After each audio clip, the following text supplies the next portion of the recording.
Hi, Estrella. Hi, Star. Hello. We are doing sketch stream because this visual novel is going to be a little deeper, and I just want to make sure y'all are all good, and are already aware.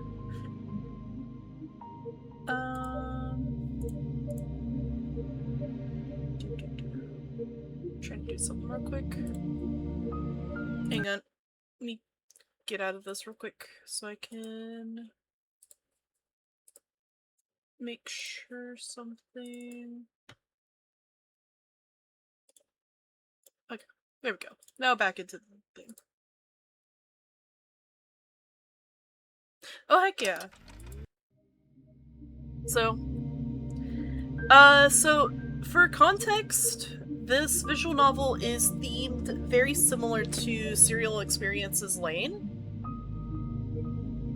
Or Serial Experience, Experiments I Can Speech. So it'll be a bit of a more linear visual novel. But we're doing Zato!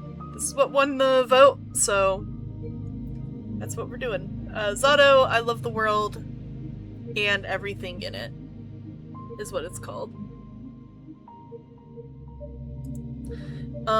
It is, let me give you tags. So it is, its most popular tags is mystery, philosophical, and psychological horror.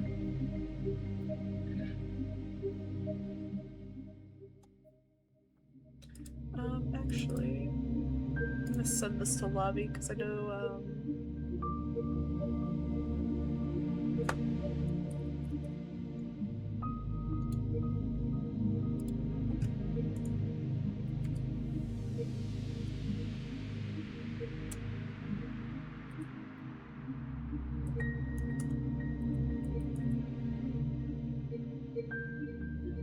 it's not supposed to be too bad.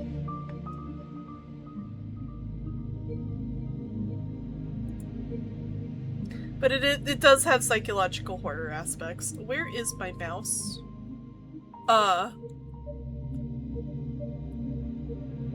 This is fine. Let's get started.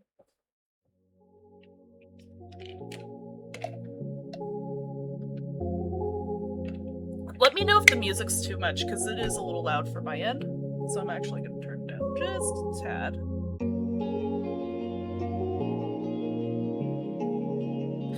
Did you know that our sun is a very unusual star?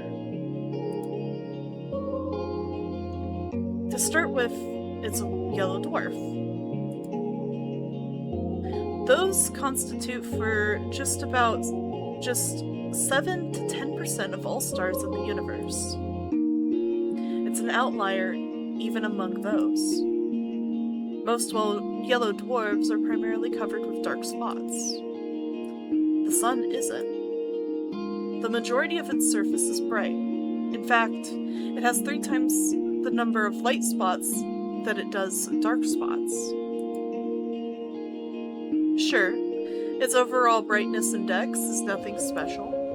You could even call it underwhelming compared to other stars of its type.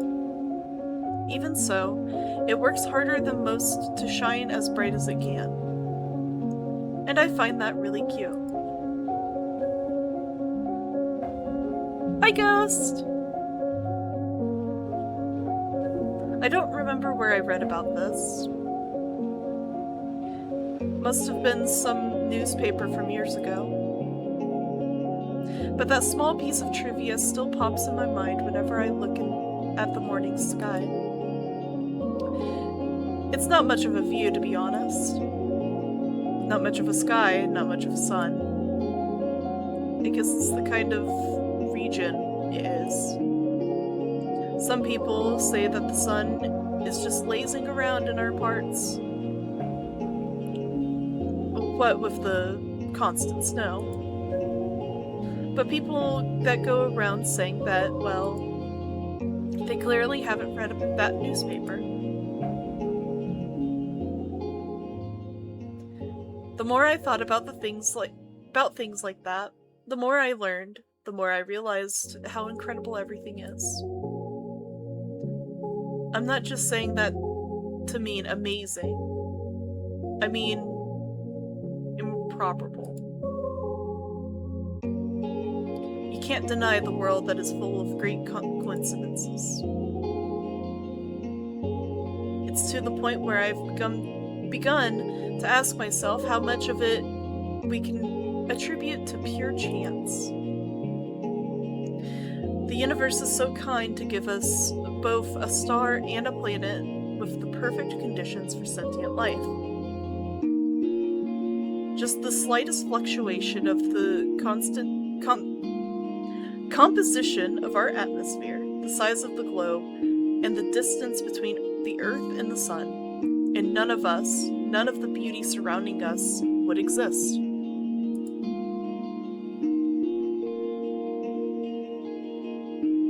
Oh, did I not change? Hang on. Did I not change scenes? I could have swore I did. Oh, I did. Yeah.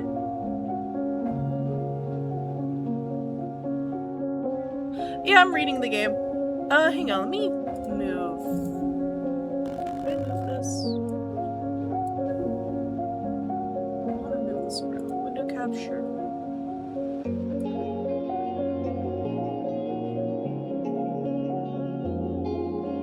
There we go for now.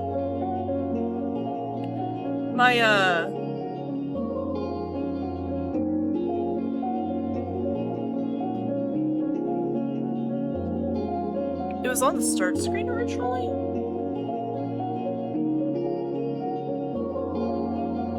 Weird. Yeah, I'm reading it.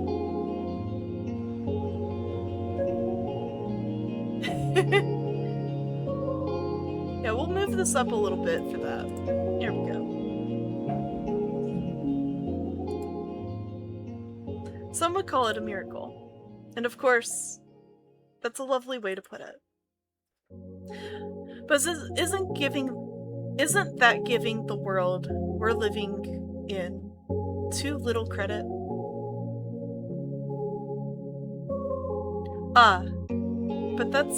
But it's not what I can speech, I promise. But it's not what I subscribe to the apothric principle or anything. I'm not so arrogant as to believe the universe exists just for our sake. Or rather, I'm not so sure it exists solely to be observed. When a baby is born, it's not preoccupied with how it is perceived.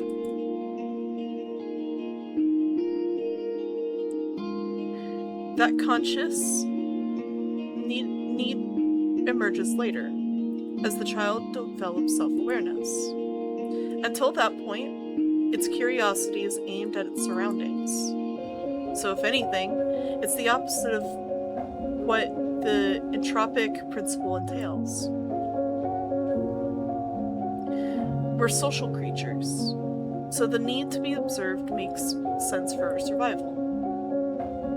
But to say the universe itself shares that priority, it just doesn't make sense to me.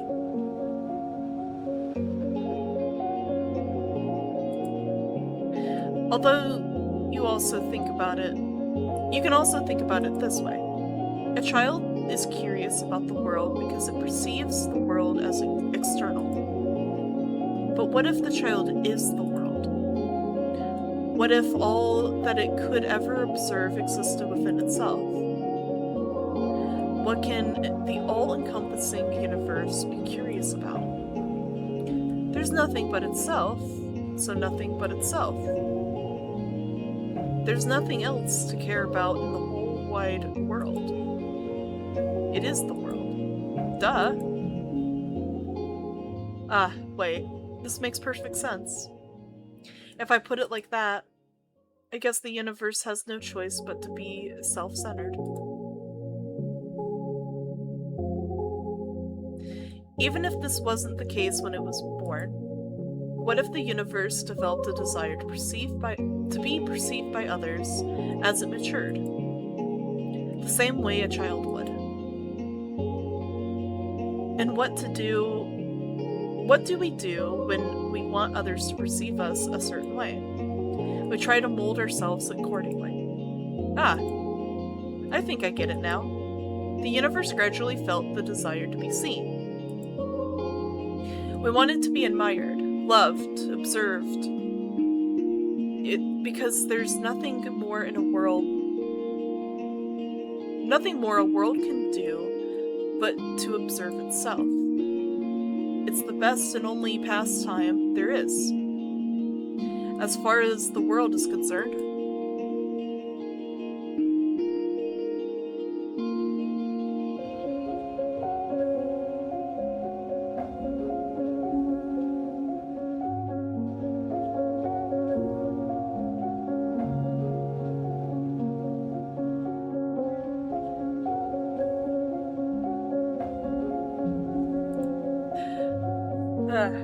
Wait. Of course, an endless universe can observe itself endlessly. You can say that its observation value equals infinity. That value may seem absolute, but it isn't really, not in mathematics. Infinity plus 1 exists. It's a value that the universe could never reach as a singular, albeit infinite, observer. So it had to create new finite observers to add to its infinity.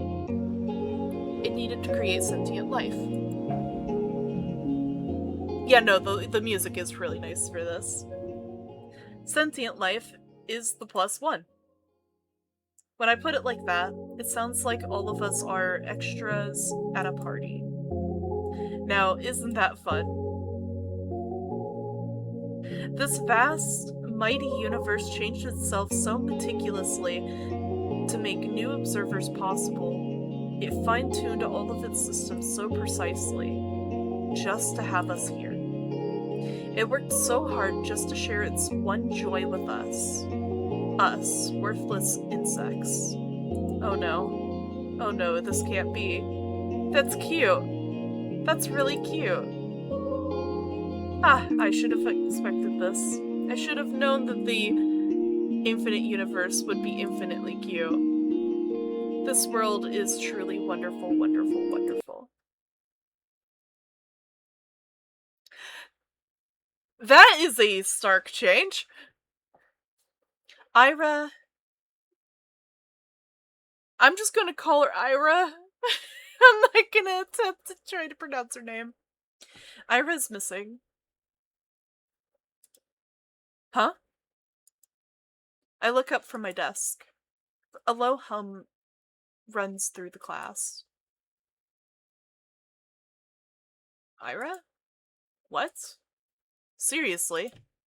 She's just skipping. Nah, she ran off with that one guy. You saw? No, come on. You know her. She's totally... Silence! The teacher taps her journal on the desk. Ira's parents filed the report yesterday night.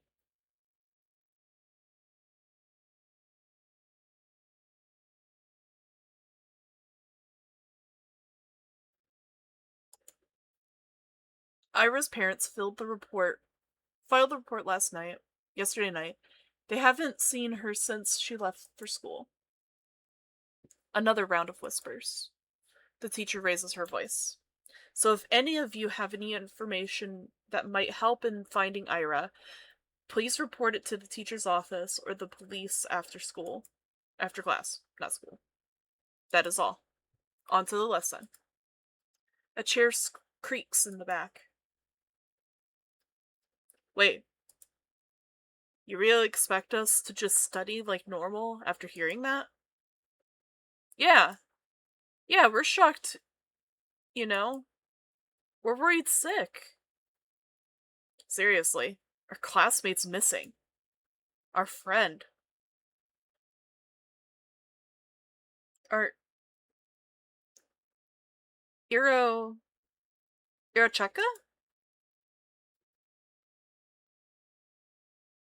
The room fills with repulsive giggles.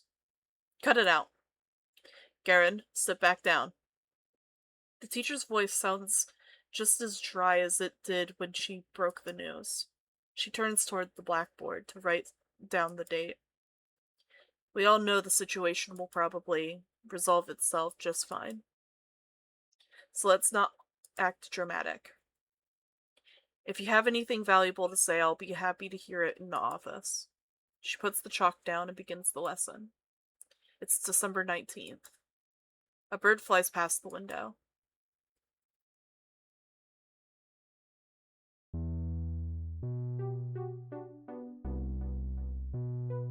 Disappearance. Give me a break. Aren't you supposed to wait 3 days or something? That's a myth. You can file a missing report whenever, especially if it's a kid. The butler did it! Oh yeah? Hey, let's report each other as missing and see who they find first. You're on. No, but seriously, what's with the sudden hubbub? She didn't come home. Big deal. I thought wandering off was her whole thing. Right? That's just her for you. Better parents just want some attention. Like they need any more of that. I mean, I've heard some weird cases. Yeah, never say never. Crazy is generic. You think she's in some crack house now? No way. Do we even have any? I wish. At least there'd be something fun to do. Honestly. Hey. But she's like, for sure with the guy, right? The guy? You don't know? Bunch of people have seen them together. It's some older dude. He's like 30 or something. Ew! You serious? Yeah, it's so trashy. I slowly walk behind my classmates as we head to the next lesson. It's irritating. Their conversation is ticking me off. I'm not sure why. It's not as if they're making sense. It's not usual for Ira to wander off somewhere on her own.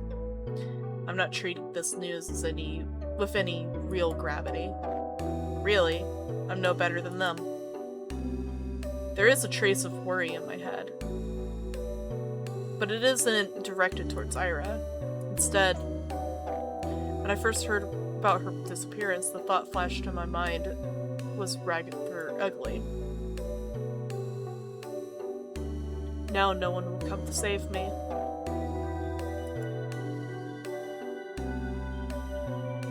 Gross. But regardless of what people are saying, and regardless of what I personally think, there's still a missing person. Her poor parents must be worried. Just picturing it makes me feel glum. I'm not surprised Ira would just run off somewhere without telling anyone. But still.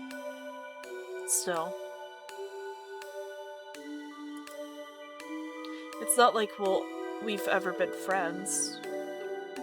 It would be stranger if I acted all torn up about it, right? She's just that kind of person. Always getting herself in trouble. Always hanging out in places that she's not supposed to be at. They're right. This wouldn't be the first time Ira left for God knows where. But is it really true? The stuff they said about that older man. I've never even heard or seen or heard anything like that. Even though this whole time, I suppose it's plausible, knowing how some girls are. Even so, I'd never thought Ira would be the type to be love-struck like that. Love-struck. Huh. When I put it that way, then it's almost... yeah, it's almost definitely cute. Ira in love.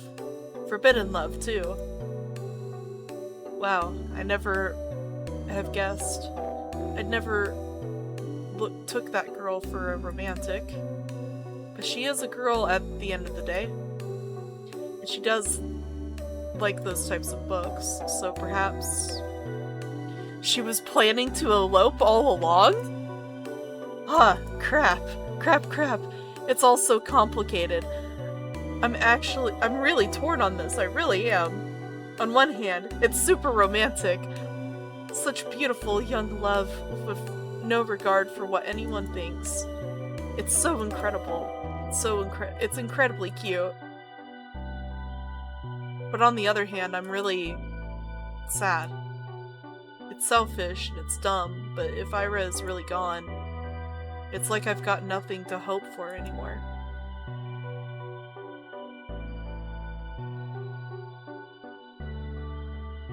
Hey, Shibnia. You know anything about this? No? Why would I? Well, you two were pretty close, right? Their whole group chuckles.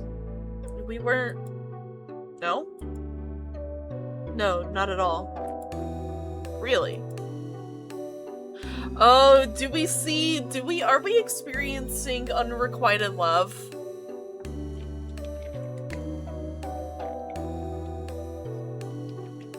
My oh my. This has to be like they were into the girl that disappeared.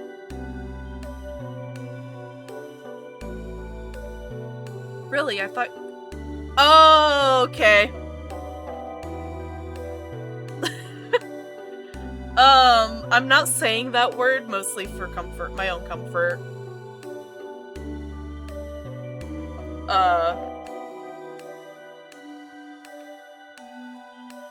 Yummy.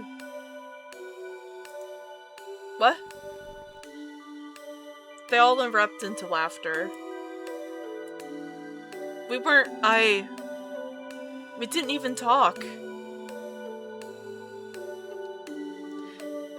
Vadim, you dumbass. She's screwing the old guy. She ain't like that. I don't know. Some chicks swing both ways. You never know these days. It's...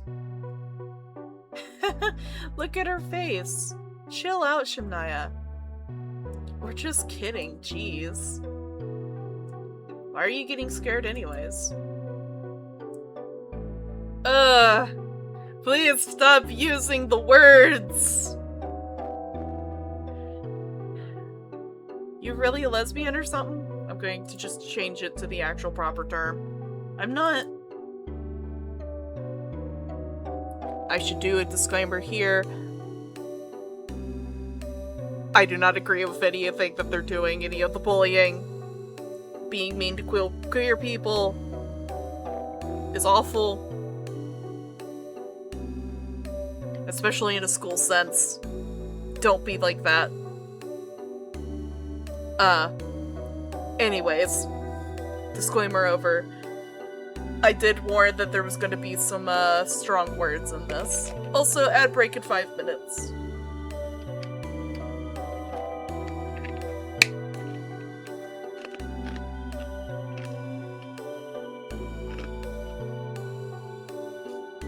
They just keep laughing.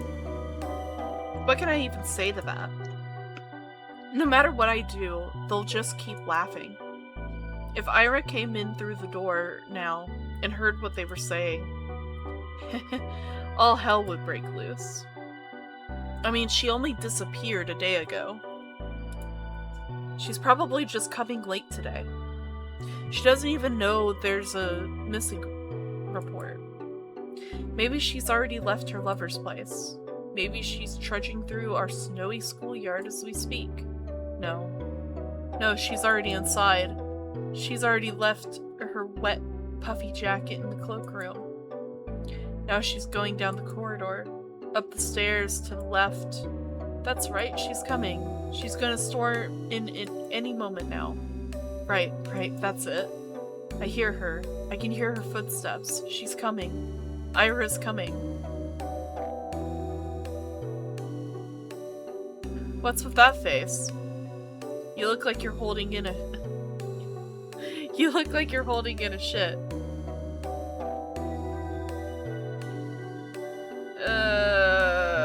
Please stop with the bullying this way. Haha, she's totally a lesbian. I'm not. I never talked to her. I told you. The steps walk past the classroom. Now that they're closer, they don't sound like her at all. They never sounded like her in the first place. Well, maybe not with her, but like in general. Yeah. You don't have a boyfriend, right, Sumnia? Why is that? Huh? I don't know. I just... Dude, look at her. Be real. Oh, come on, don't say that. You don't want to be her... What, you want to be her boyfriend? Come on. Hey, Sumnia, want to go out with Igor? Oi! What? Come on, he's a great guy.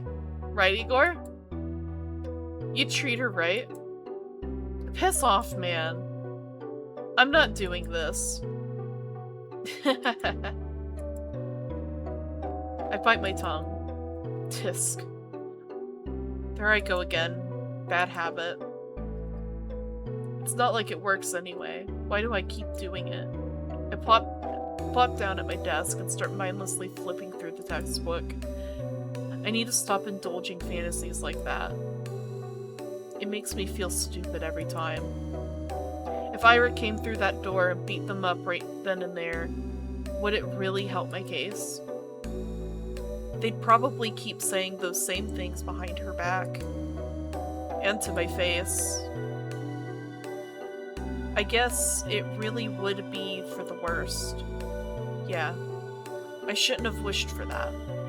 If Ira saw that, it would just add fuel to the fire. So it's a good thing that she didn't interfere. It's a good thing, it's a really great thing.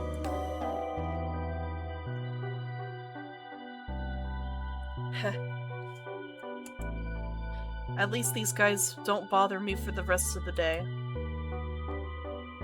Everyone's too preoccupied with gossip. I can't focus on studying either. I keep thinking... The last time I saw Ira, the teacher says her parents saw her leaving in the morning, but she didn't show up to class. That part's nothing new. Ira has always had a bad attendance record. So I assume she skipped as usual, then went to see that man they talked about. Did she go to him right away?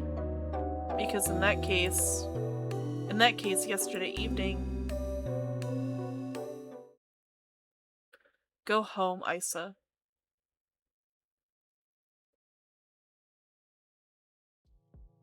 The teacher's office, was it?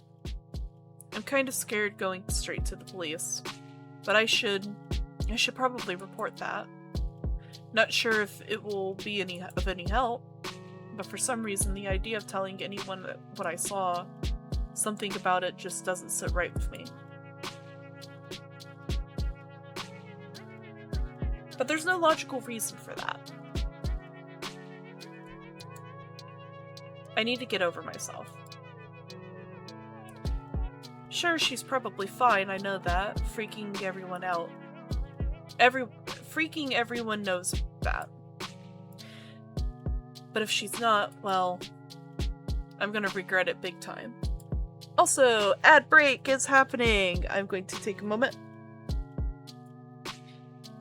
till it's over. Holy heck!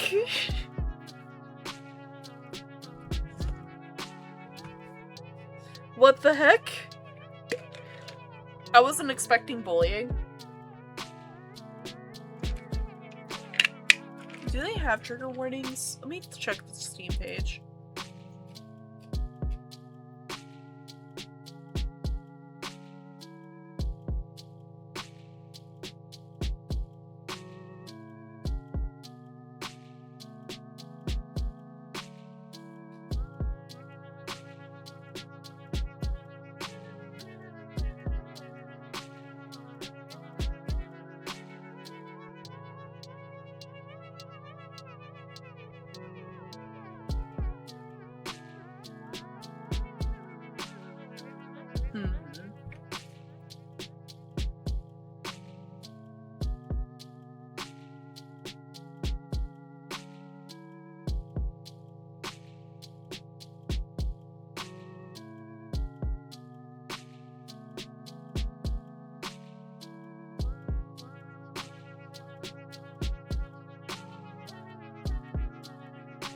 Yeah, I don't see anything.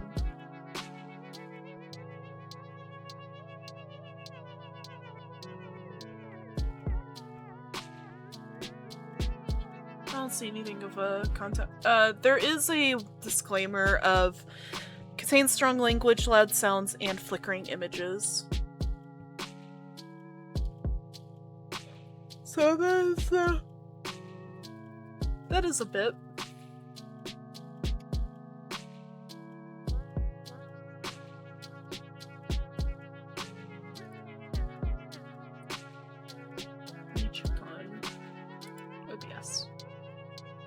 Okay.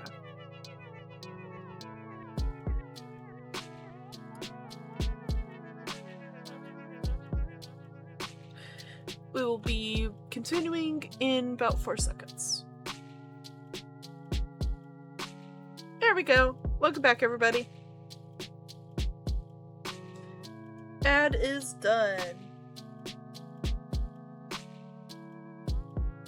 Oh, but I might be tearing star-crossed lovers apart. If Ira really ran away to be with someone that she cares about so deeply, away from society's ridicule, would it really be right to ruin it? Crap.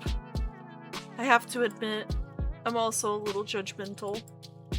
I mean, it's really beautiful. I do think that judging love like that is ugly, ugly, ugly. But whenever I start to consider it closely, I just can't brush off how much older that man is. I just can't. I really know better than the rest. Wait, that's it. That's why I don't want to tell anyone about what I saw. It must be the good in me screaming, don't ruin their good fortune.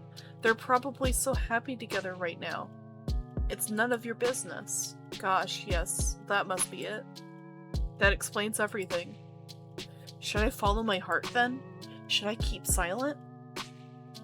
It's not as if I had seen Will make a difference.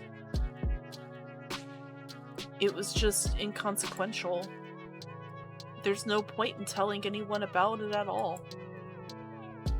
It's not the kind of information that points to any particular location or culprit. Not that there is one. So let's keep silent and keep everyone happy. I'll be happy. The good irrational me will be happy. The cold reasonable me will be happy as well. Yep. Good job, Isa.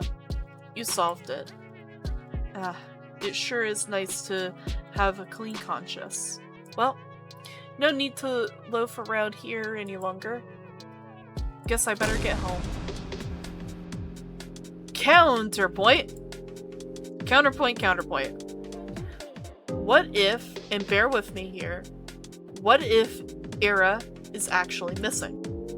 Despite all odds, there's always a possibility that she is in danger.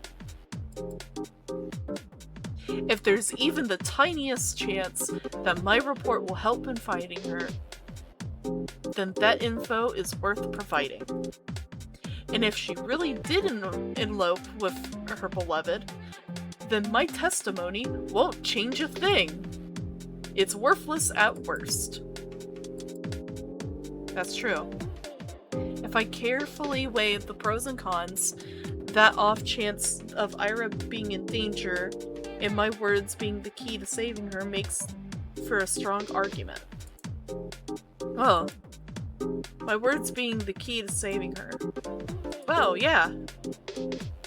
That would be so amazing. And then I'd come to visit her in the hospital, and she wouldn't know how to thank me.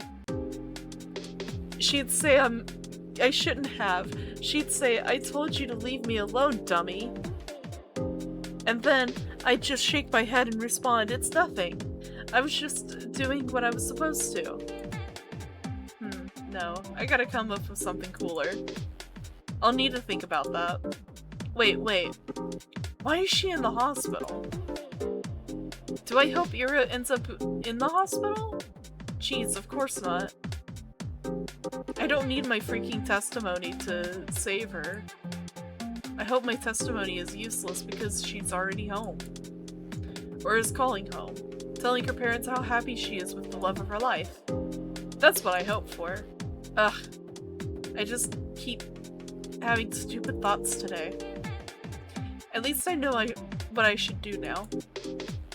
I've made my decision. I'm going to the teacher's office. Where was it again? I doubt anyone... No. I doubt they expect anyone to come. I'll probably look kind of silly. Wouldn't be the first time. Well, who cares? Walking, down the staircase, to the right, down the hall. There, that's the teacher's office. Oh? A girl. There's a girl standing there, right by the door. I think I've seen her before. Is she an upperclassman? Our town is really tiny, and so is our school. If I were a better person, I'd know her name. She turns to me. She turns to look at me. I'm not sure what she's expecting, so I nod a little. Is there a queue? A queue? To the office. Oh, no! I'm just waiting for someone. Ah, okay. Hey. What? You're Isa, right? Yes. How'd you know? That's kind of a loaded question. How do we know anything? I mean, it's not like we have lots of faces to remember here. You know, me too, right? Sorry? Really? Yeah, that's what I was talking about.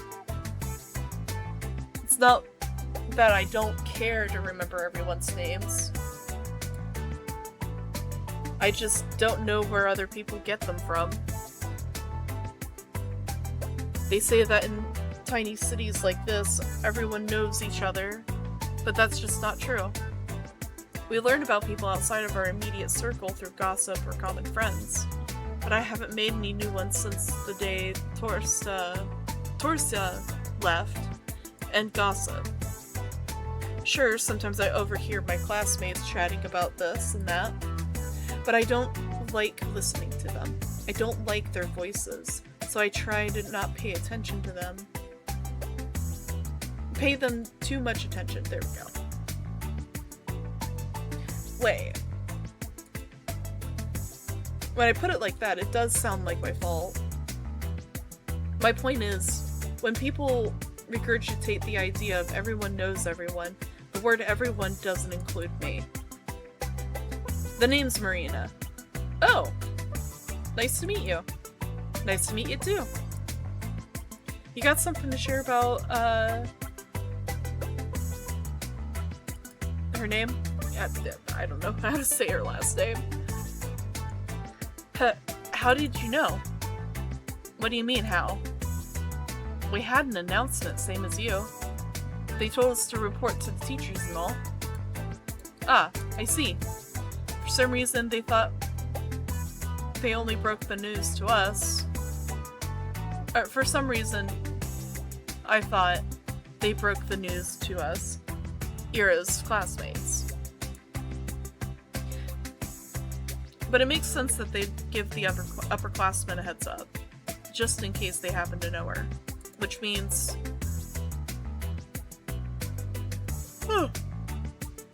You also know something about Ira? Yep. Ah, that's great. So you talked to the teachers already? Sure did. Wow.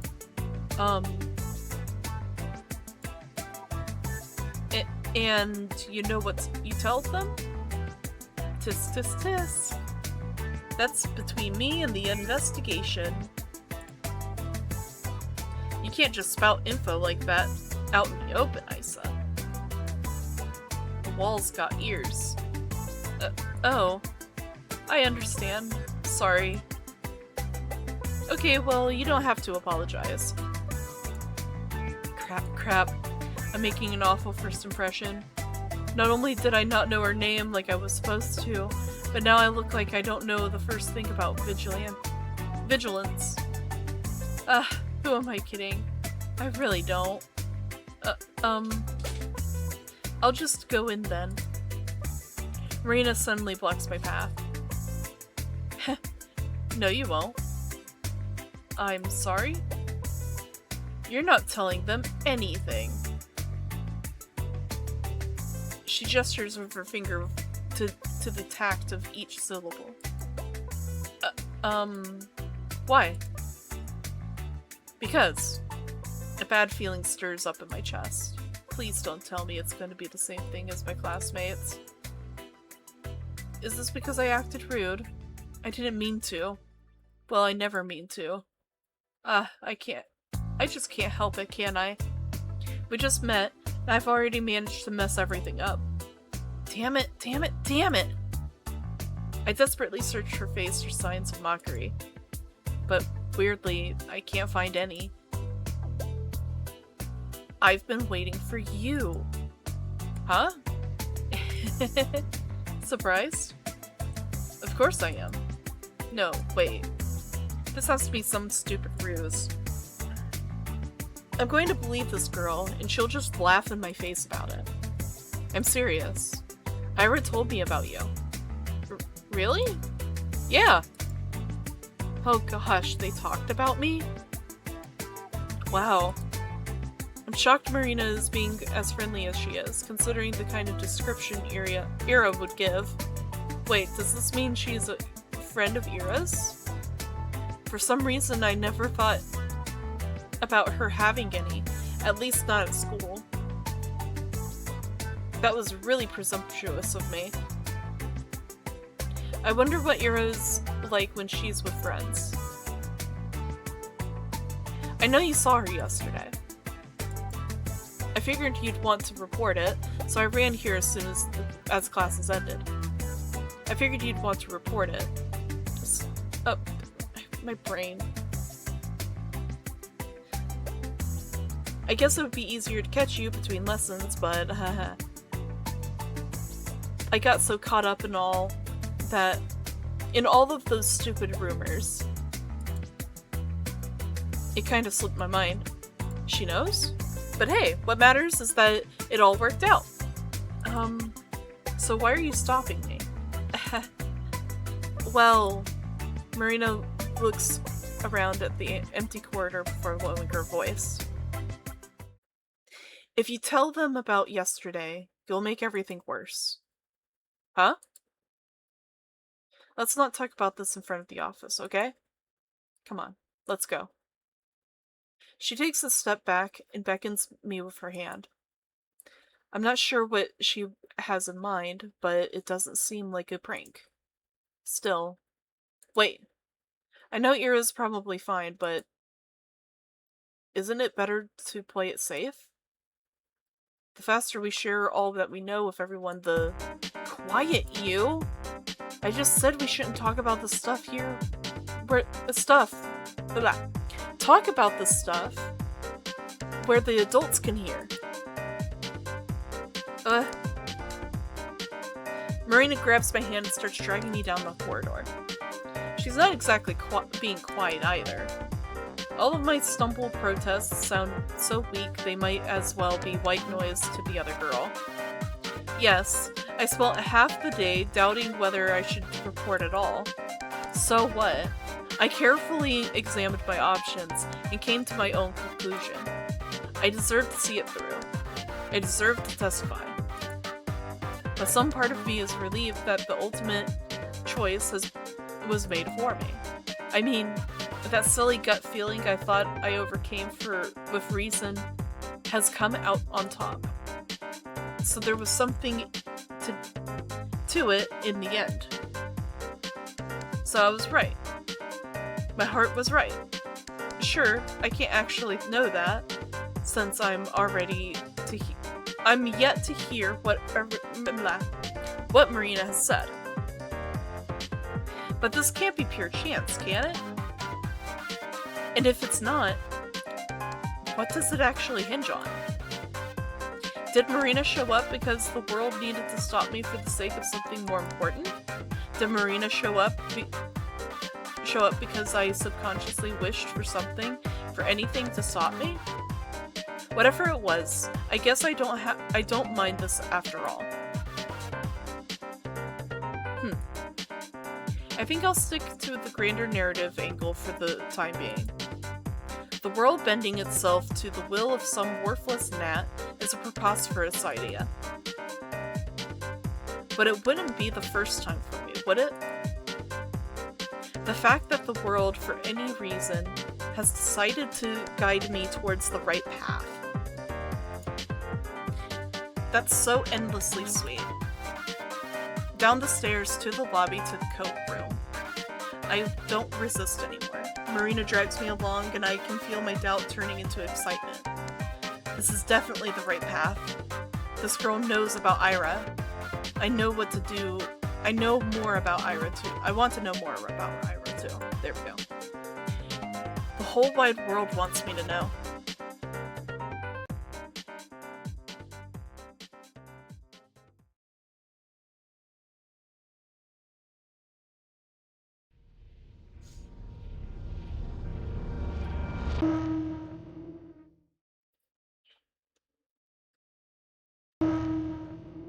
Episode 1, Ira.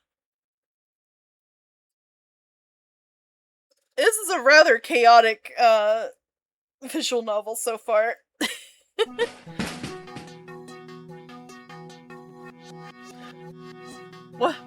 What the hell is your problem? Everyone is looking at Ira. From Ira to Garen, to the chair that just crashed on the floor next to the boy, barely missing him. Huh? Ira, what the fuck? Is she insane? Someone call the teacher. Not paying any mind to the commotion that has filled the classroom, Ira storms toward Garen. Her face is contorted with rage. Before he can react, she rips the notepad from his hand and slams it on my desk. I hastily grab onto it. Read that again and I'll kick your teeth in. Huh? Are you nuts? Ira doesn't respond.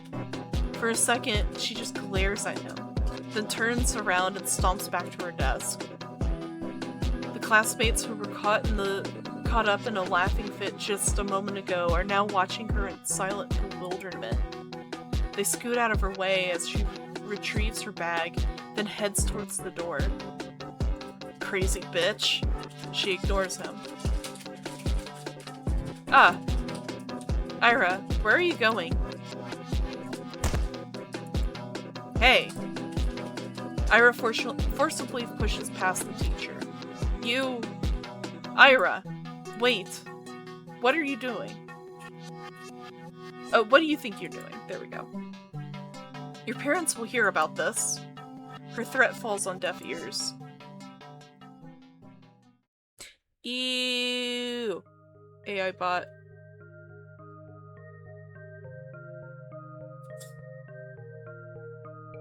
There we go.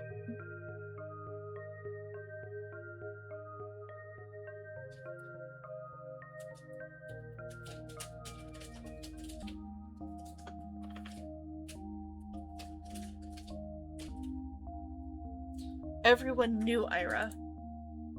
She's always been like that, I think. No, not throwing chairs around. Ira had no regard for the rules that everyone's supposed to follow. I guess they call someone like her a problem child. Her parents got a lot of flack for it. It's only normal in a town like ours. Not just because it's a small size, but because of its, let's say, exclusivity.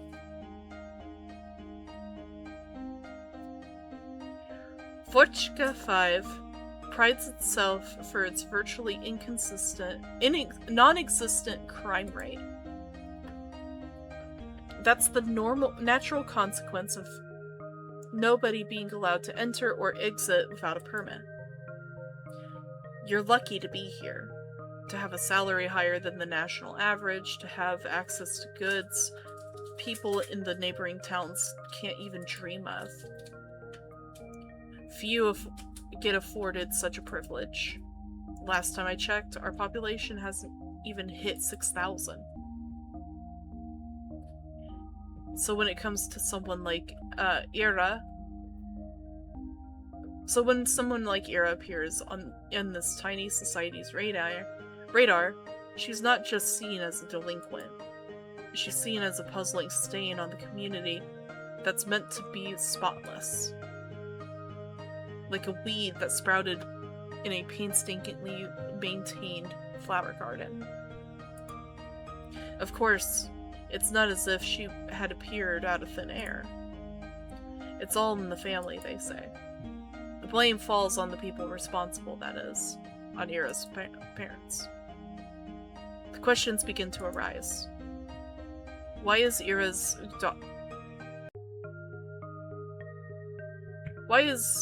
her daughter behaving like this? Is there trouble at home? Do they believe that this is acceptable? Do they not teach her discipline? Do they not understand how fortunate they are? They've been granted so much, yet they can't do the bare minimum to raising their own child. Do they really want to be here? Do we want them to be here? I've heard a lot of talks like that. I've heard more after Ira threw the chair at Garen. I didn't get why. Everyone's just having fun. And it was my fault for bringing the notebook anyways. I was hoping to write a little in the library when school was done, but my bag slipped and all the contents scattered on the floor. And of course they would get curious about it. Of course they would want to read the silly things I wrote. It's not a big deal. It's not like I've ever taken poetry or drawing very seriously. These are just fun distractions, nothing more. If people laugh, well, what's it matter to me? I couldn't wrap my head around it. I couldn't, but I still wanted to thank Ira somehow. She really shows up for school. And even when she does, she can just leave at random. I wouldn't get a hold of her for a long time because of that. Well, that, and also, I was really scared. Ira has never as much as looked at me, even when she lashed out at Garen. It was like I wasn't even there. But 2 weeks after the incident, it finally happened. We crossed paths. I went to the bathroom during some lesson. I think it was math. I came in through the door. Oh, that's really pretty art. And there she was. blowing white smoke through the half-open window. Let me, fix this.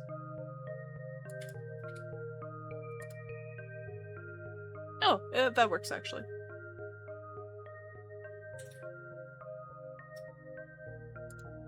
We'll just keep it like this, so you guys can actually read it.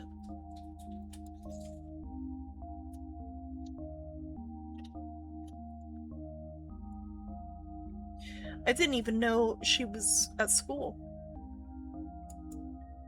Oh, hi. Ira shot me a disinterested look. Hi. I awkwardly shuttled past her to one of the stalls. After closing the door, I realized I was so nervous. I couldn't do any of my business. So I just sat there, thinking about how I could approach her. It's not like I had some long conversation or formalities in mind. You're in love! It's the awkward butterflies.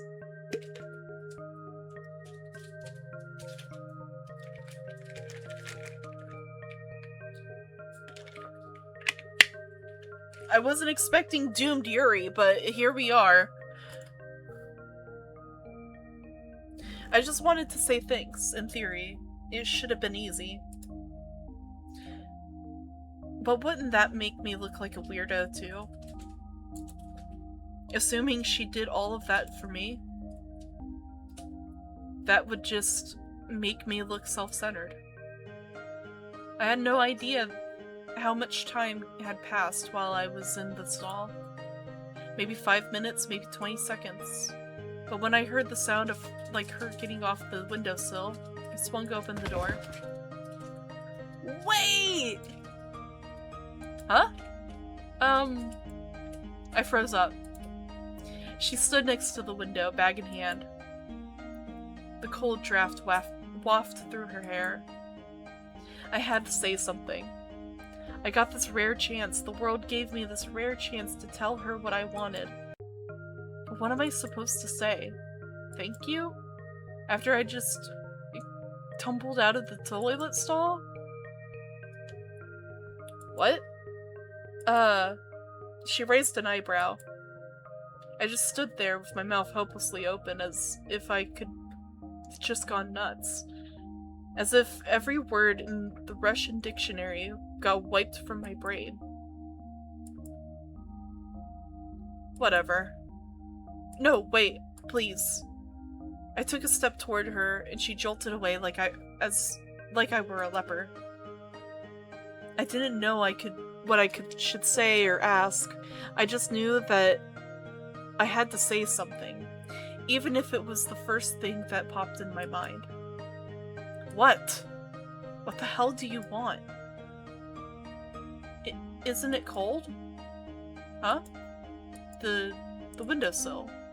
When you sat smoking there, right by the window.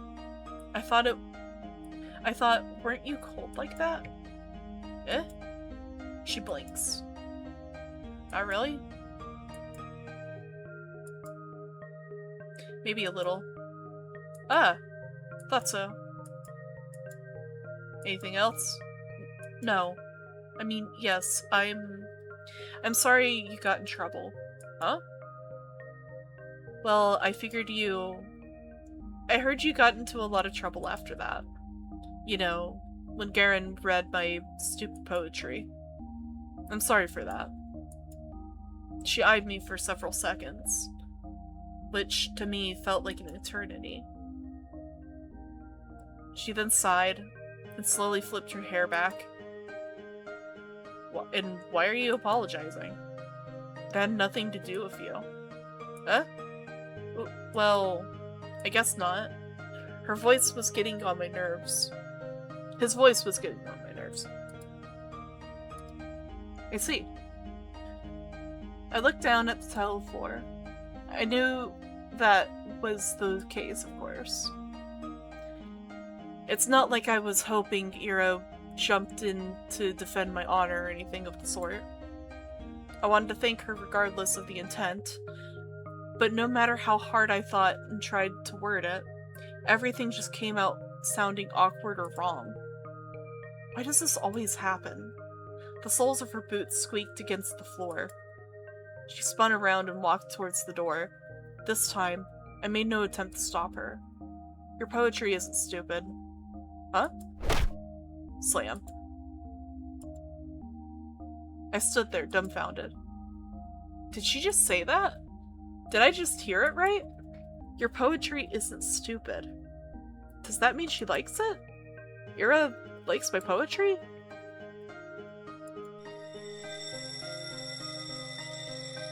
The bell rang, snapped me out of my short-term stupor.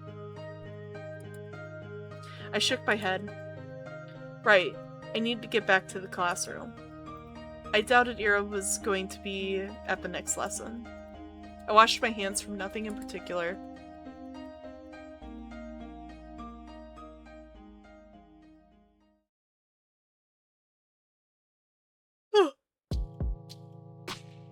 Weeks passed. My life didn't exactly change. I went to school the same way.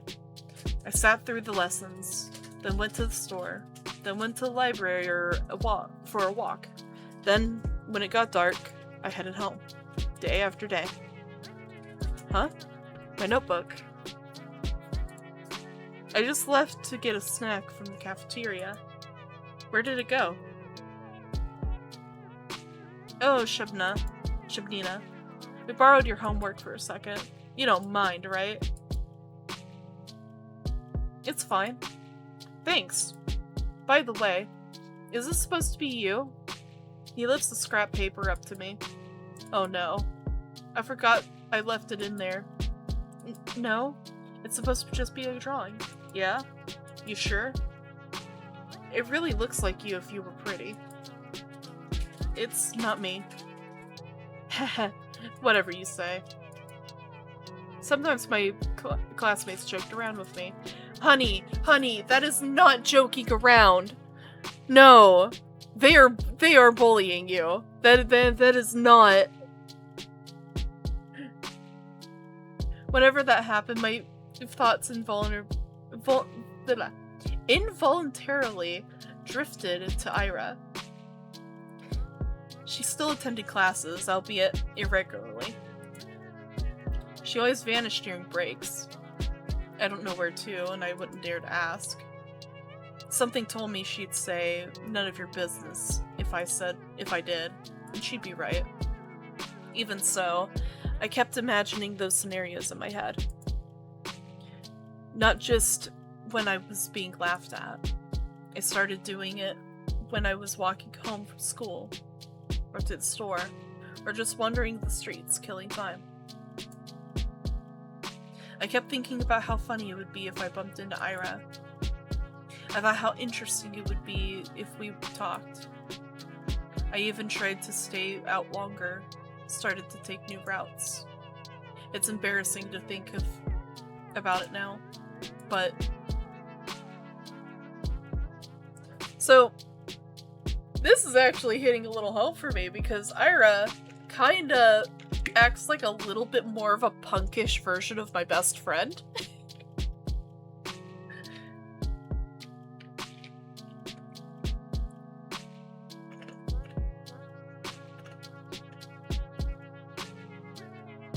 So, like, the whole situation of, like, the protagonist being in the protagonist's shoes, I was bullied in that same exact way, so, like, this is, like, ugh. A little rough. A little rough TM.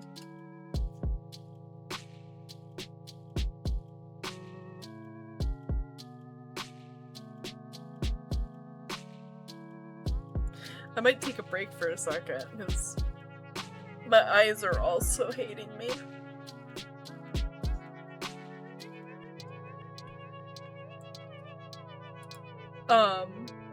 But yeah, no, oh god, this is like hitting a spot.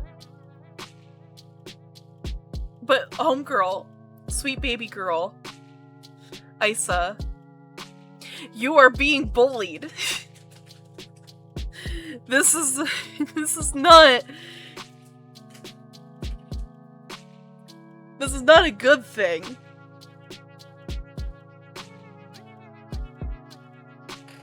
Grow a spine, please. Cause holy heck. Holy heck balls. This is rough.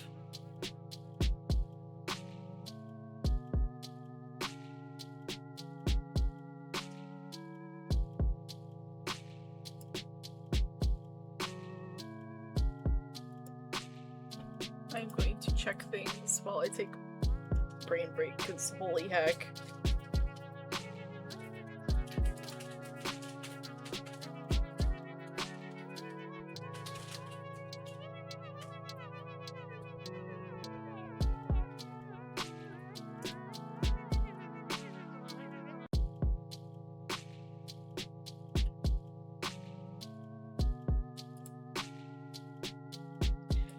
Yeah, no, this is rough. This is rough TM.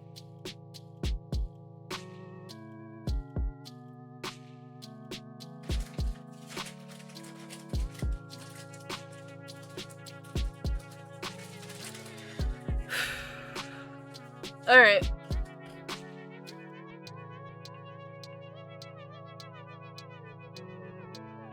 I might not stream as much today, just because I don't have the full battery.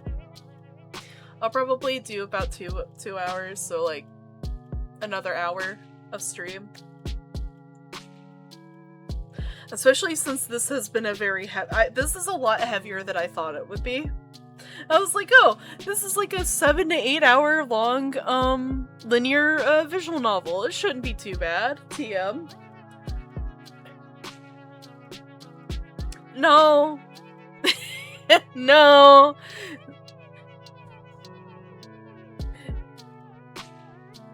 This is a little rougher. Either that or we can split it up. We could do a little bit of visual novel, and then switch to something else. Because this is a heavy VN.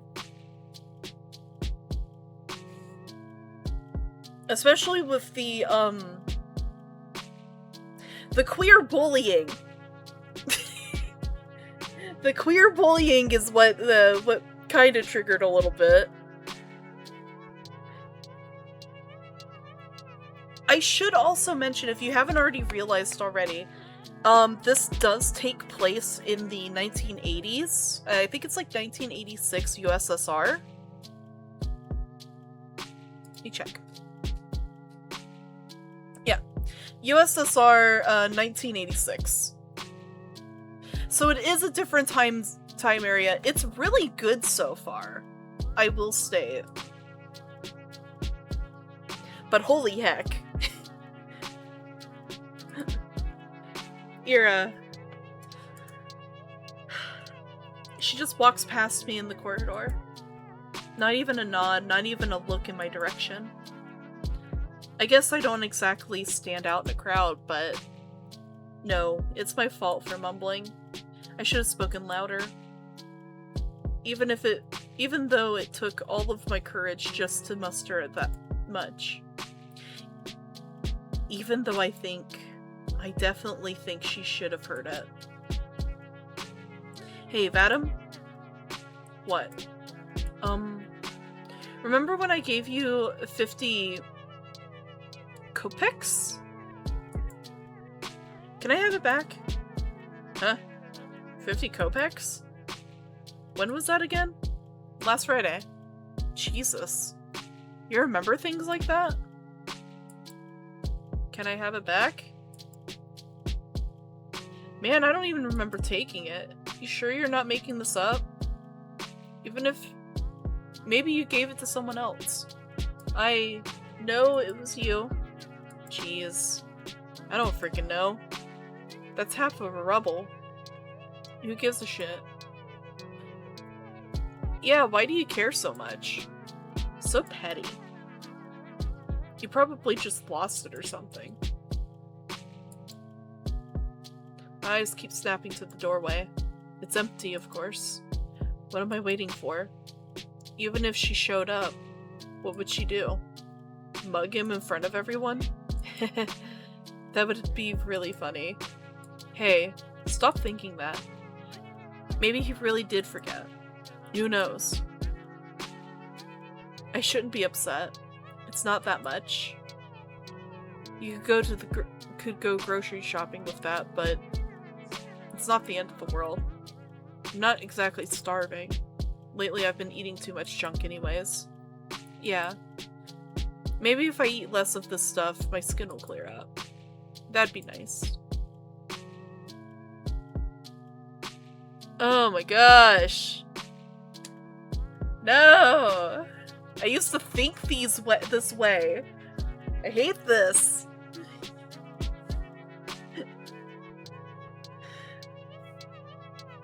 Isa, you don't use makeup at all, right? No, I don't. We're not allowed to, though. What are you saying? They allowed it last year. Really? No one's gonna send you home for it. Oh, that's good, I guess. These girls rarely talk to me. They're usually pretty nice, though. At least when they're not joking along with the guys. I think one of them likes Vadim. She laughs a lot whenever he says anything to me. I suppose they have very different senses of humor. But you've never tried it, right? Makeup? No, never. Seriously? You're like 15 already. 14. Same thing. You gotta learn to do it at some point. Especially with that complexion. Well, I'm not really... Hey! Hey! What about we help you out? Eh? Yeah! Just some light makeup. You'll see what it's like. I don't know. Come on, it'll be fun. Yeah, you're gonna love it. Alright, but... Yay! Come here, then. I don't think people do unpleasant things on purpose. Nobody wakes up in the morning with the goal to make someone feel bad. I really believe that. If someone is doing something hurtful, they don't fully understand it. So I shouldn't wish bad things on people who don't really know what they're being mean. That they're being mean. I shouldn't wish for Ira to appear and interrupt them, or to scream at them, or to punish them, or anything. I can still hear everyone laughing as I run out the corridor. I'm covering my face. I don't need my teacher seeing me like that. At least the toilet's closed. Close, so I can wash this mess off quickly. But I should stop falling for these pranks. Sorry. I lift my face up without thinking. Oh no. Ugh, the hell? Ira jerks from me. I can't blame her. I must look like an insane person. Yeah, I look awful. God, I can't handle her looking at me like that. I'm sorry. Huh? I run past her. Run. I just need to get to the restroom. I just need to wash it off.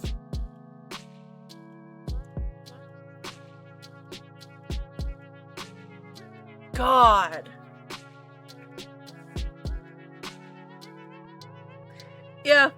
Yeah, no, we're probably, after I'm done with this chapter bit, we're probably gonna switch over to something else.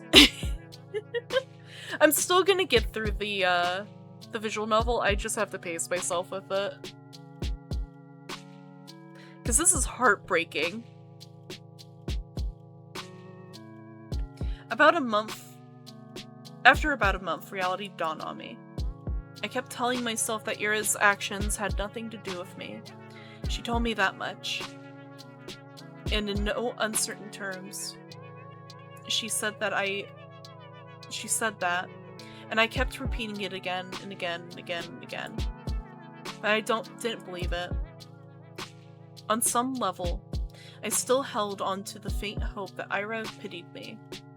that she cared about me for God knows what reason. No, really. What was the reason? Her lashing out at a classmate she found annoying? One who just so happened to make fun of me? Her not joining in? Telling me she liked my writings? She didn't even say that much. She said that they weren't stupid. Oi! 3 coins clink against my desk. 20. 20. 10. So he remembered? There. Thanks for the unforgettable night. Everyone erupts and snickers. Hey, you're a cheap deal. You free later? Very funny. Please, get a sense of humor. Ugh, gross. Gross. Gross. Your face is dragging down the class morale. That's right. You're doing us all a disservice. Think of your classmates for once.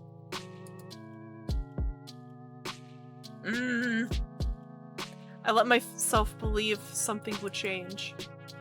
I thought about it as if I deserved it.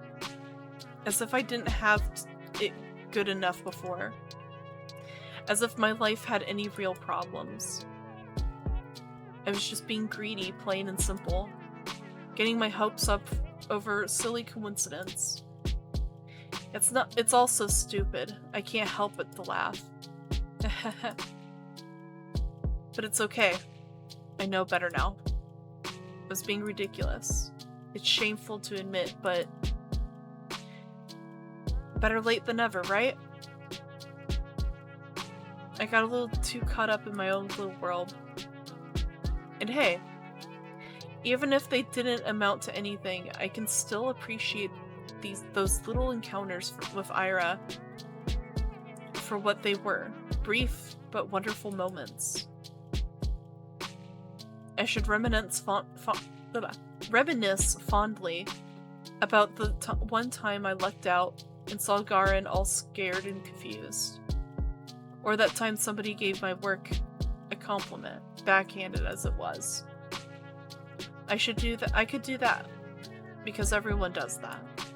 Everyone has those little things that they look back on with a smile. It's beautiful in its own way, is it not? Our whole lives are a series of episodes, both good and bad. It doesn't matter if they grow into a bigger story, because each moment has a lot of merit on its own.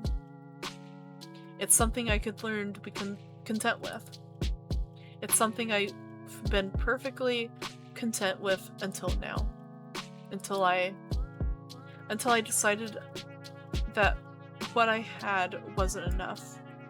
Speaking objectively, what is it there to complain about? Seriously. I live in the prettiest part of our vast country. I have a comfortable roof over my head and even my own room. I have 2 living parents. I have wonderful hobbies to enjoy, paper to write on, books to read, TV to watch. I buy myself treats almost every day after I'm done with school. I have good grades. Teachers tell me I have great potential. My classmates also recognize how studious I am. I help them with their studies to ask me to do. That's right. I've got classmates that I always talk to. Guys I can laugh along with, even if their jokes don't always land. Even if my sense of humor isn't the best. I have all of this. Right here, right now. Everything that a girl my age could ever ask for. So why did I act as if that weren't enough? Why the hell? You idiot! What? Why the hell did you always go along with some bullshit? Ira looks at like she's going to slap me, but instead swings her boot against a snow hill.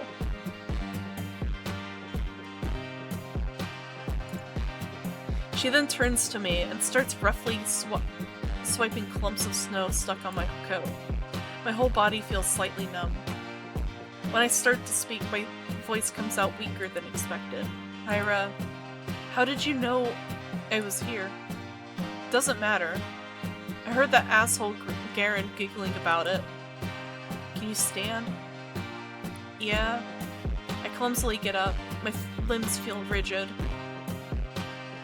I know you shouldn't sit on concrete when it's cold. I wouldn't normally, but there was nowhere else to sit near the school's back entrance, and my legs were starting to get tired.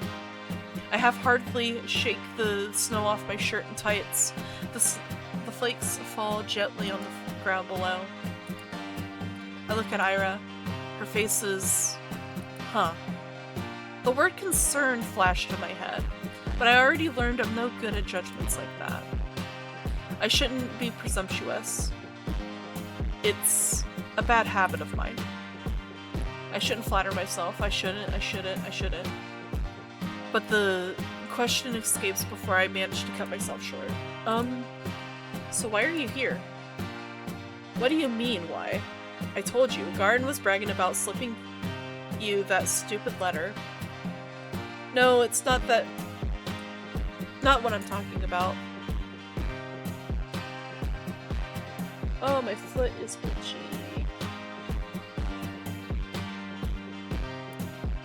Well, this doesn't have anything to do with you, does it? As soon as I say that out loud, I realize I messed up. I really did. Now she's gonna punch me. Ira's gonna punch me for real. She's gonna punch me and then never speak to me again. I don't even say sorry. I just brace myself for the oncoming blow. Physical, verbal, I don't care. I've earned it. No, not really. It doesn't concern me at all. It's just annoying. Is that so? Yeah. You pissed me off. And you pissed me off, too. I don't freaking get you. You knew it wasn't real. There's no way you believed that, right? Right? I didn't believe it. I'm not that stupid. I looked down at the moist, crumpled letter I forgot I was still holding. It was the oldest trick in the book. A love letter prank? Really? Who would fall for that? I stare at the shriveled piece of paper and something about its whole existence feels extremely sad to me. You want to burn it? Huh? I have matches. Oh. No thanks. It's wet anyway. I fold the letter and shove it into my pocket. It will still get damp inside, but I don't care. I can't throw it away. A fake confession is still a confession in the end. Those words didn't choose to be written insincerely. It's okay. Even if this whole thing isn't real. I met Ira today. Ira came. And after all these weeks of praying, she came. Thank you. Eh? I smile at her. Even if I had said that I come to terms with it, no... Right as I was saying it to you, to myself, to the world, I knew I was lying. I shouldn't throw away that dumb scrap of hope I had. That small, involuntary thought that crept into my mind whenever I felt slightly lonelier than usual. Even if it took so long, she finally came. I didn't do anything, really. Ah, flustered. Ira's flustered. Is she flustered? Really? That's cute. That's just so cute. Huh? What's with you? Ah, right. I'm grinning like an idiot. Sorry. I'm fine. Whatever. I'm going home. What? Already? Ira gives me a quick once-over. You... take care. Huh? Yeah, okay. Bye-bye. We wait for each other, and I watch her disappear behind the corner. I hesitate. Maybe I shouldn't. It feels like there's still so much I want to say to her. But I don't know what or why, but I just know that it's a lot. I turn to walk a couple steps in the direction of my home. No. Changed my mind. I run back. Crap, my legs are still so stiff. I turn to the same corner. Ira passed not even a minute ago, and she's already gone. I sighed. The snow here isn't deep enough to leave clear footprints. Not that I'd be desperate enough to follow.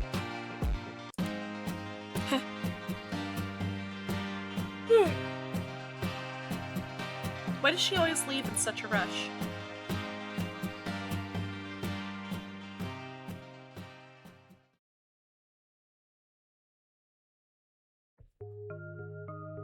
It's okay. My life didn't exactly change. I went to school the same way. I sat through the lessons, went to the store, then to the library or a walk, and then when it got dark I headed home, day after day. Sometimes my classmates joked around with me. Whenever that happened, my thoughts voluntarily drifted to Ira. She still attended classes, albeit regularly. She always vanished during breaks. I don't know where to, and I wouldn't dare to ask. Something told me she'd say, "None of your business," if I did. And she'd be right. Even so, I keep imagining those scenarios in my head. Not just when I was being laughed at. I did it when I was walking home from school, or to the store, or just wandering the streets killing time. I kept thinking about how funny it would be if I bumped into Ira. I thought about how interesting it would be if we talked. I even tried to stay out longer. I tried to take new routes. And as naive as it was to behave that way, I kept doing it. Again and again. Walking, praying and praying. Tisk. Do you assholes ever shut up? Huh? Ah, this bitch. Nobody saw Ira enter the class. Everyone was too busy whistling and laughing. And she caught me in a really dumb pose. Well, that's on me. I wouldn't have chosen... whoops. I wouldn't have chosen Dare if I knew that she'd see me like that. Though, choosing truth when playing with these guys, I'm not sure what's worse. Oh well. I'm saying all this, and I got what was coming to me. I chose to embarrass myself, and when I did so, I kept begging, wishing as hard as I could for Ira to appear. And so she did. And now, despite the overwhelming shame, I feel so happy that I might explode. Ira walks to her desk, barely paying me a passing glance. All the boys skirt out of her way. Only Garin doesn't. Move. Nah. What's the rush? Come play with us too. Huh? Heh. Dude, are you serious? Come on. Have some fun for a change. Look, Shivanaya's having fun, right? Please don't look. Yes. See? Ira doesn't flinch. Oh, break time! Oh, my eyeballs.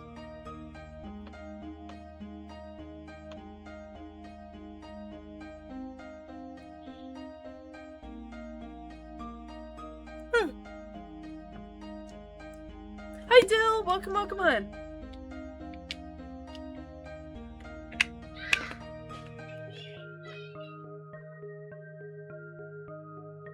We're waiting for ad break to be over so we can continue on. I want to get to the end of this chapter before we switch over to something else.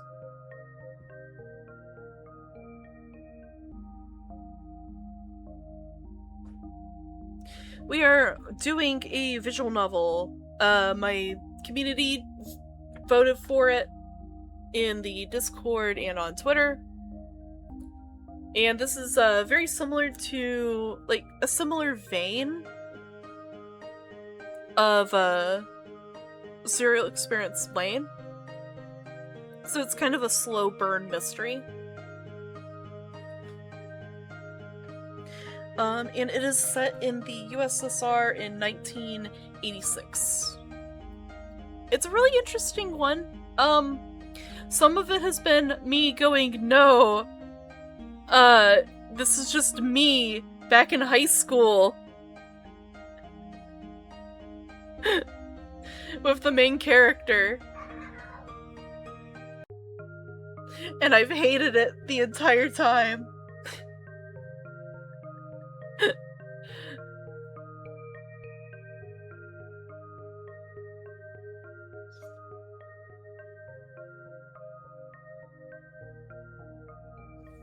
And Ira reminds me of my best friend. And we might have a little bit of Yuri going on.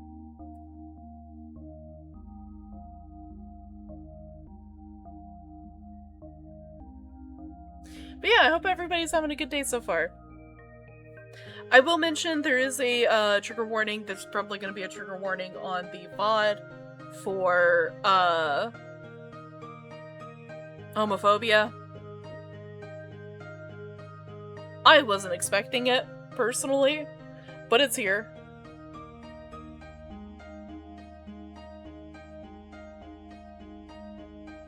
But yeah. About 12 seconds before the ad break's done. Then we can continue.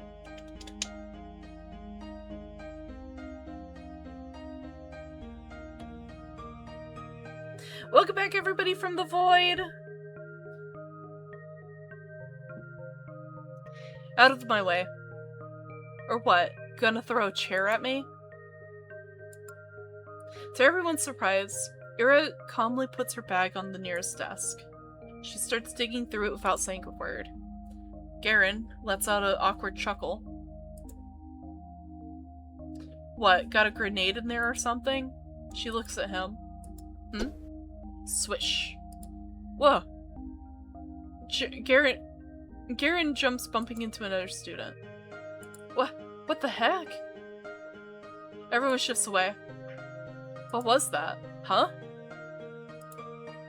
What the hell? You! Something silvery shines in Ira's hand. It's a bow compass? Is that... Are you serious? She doesn't say anything. The room fills with low murmurs that quickly turn into jeers. Psycho, nutcase, crazy bitch. Irish lowers the compass and makes her way to her desk, looking unbothered. Ah. It's just like the last time. Irish saves me without acknowledging my existence. Maybe some onlookers, no, most people will think she didn't plan on helping me at all. And that's what I'm inclined to think as well. Yet, my unreasonable heart is still elated. And I'm getting really silly thoughts. The 2 times Iris lashed out at Garen were the 2 times she saw him laughing at my expense. It can't be a coincidence, right? Of course it can. It can only be 2 times. 2 times in weeks apart. You'd be an idiot to think otherwise. Yes, I guess you're right. The only logical train of thought. I should agree. I would agree. If only... I didn't do anything, really. If Ira didn't show up that day, it would have been 2 weeks since then, and I hadn't stopped replaying that moment in my mind. Over and over and over and over and over. I didn't get sad about Ira ignoring me at school or anywhere anymore. Because in that moment, I got all the justification I could ask for. It was everything I could have hoped for. But I'm still a greedy person. It's still not good enough. I still keep looking for her when I'm out. It's almost ridiculous of how hard it can be to catch a person in a town this small. So at some point, I started to wonder. I saw my classmates regularly just out and about, strolling along the main street, at the courtyards, at the community center, at the store, at the cafe. They weren't hard to run into. But it was as if Ira spent all of her free time at home. Which could be the case. It didn't sound like something she would do. From what I heard and would assume, she didn't have the best relationship with her parents. Spending hours on end in a home like that every day. No, I really doubt that. The other more probable option is that she preferred the outskirts. Maybe she didn't want to be bothered. That sounded like her. Well, despite that highly being likely, I was hoping to do just that. Bother the heck out of her. I almost felt brave about it. Ira could totally get pissed. She could push me away. She could even attack me. Whoa. But for some reason, I didn't really think she would. Ah. My breath halted. Oh. Hey. Hi. The vents near the research institute expel hot air. Nobody really goes here, aside from the staff coming out for a smoke. I never ran into any, but the ground here is littered with cigarette butts, so that's a safe bet in my book. Why is Ira here of all places? Again? How many times are you gonna buy into this? Into stupid pranks? They seriously sent you all the way here. What? Ah, no. I didn't get any letters after that. I'm just taking a stroll. A stroll? Here? Yes? Okay. She gives me an incredulous look. Do you, like, smoke? No, I don't. Why? It's a smoking area. Ah. Yes? I know that. You want to try then? What? Smoking? No, thank you. Okay. She shrugs. But awkward start. I can't let it end here. I just need to... What about you, Arya? What about me? Why are you here? Were you at the institute? Yeah?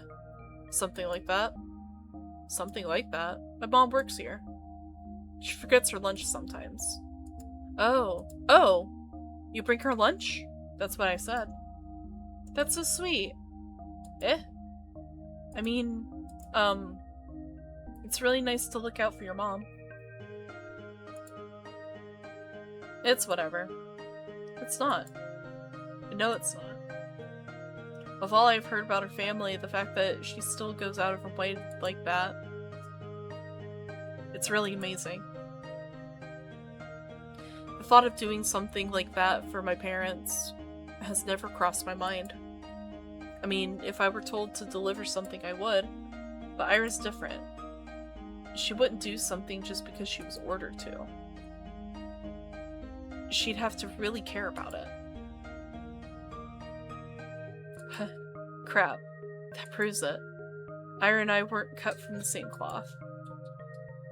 When I spend my days looking for excuses to stave off the minute I have to come home, Ira's cooking, packing lunch, and carrying it to the edge of town. That goes against everything I've heard. But it makes so much sense. It's why I never see her on the street. It's why she doesn't have the time to sit at the cafe. That's why she doesn't idle away from the community center. That's why she doesn't... That's why she's such a caring person. That's why I'm such a piece of trash. No. She only said her mom forgets her lunches sometimes. Lunches are prepared in advance. It doesn't take long to get to the institute, even if you walk from the other side of town. Yes, that's true. She'd still have plenty of spare time. This doesn't work. This explanation doesn't work.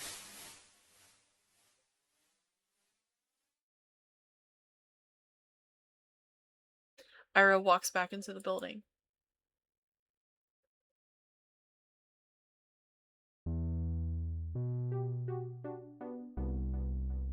Do I really need an explanation?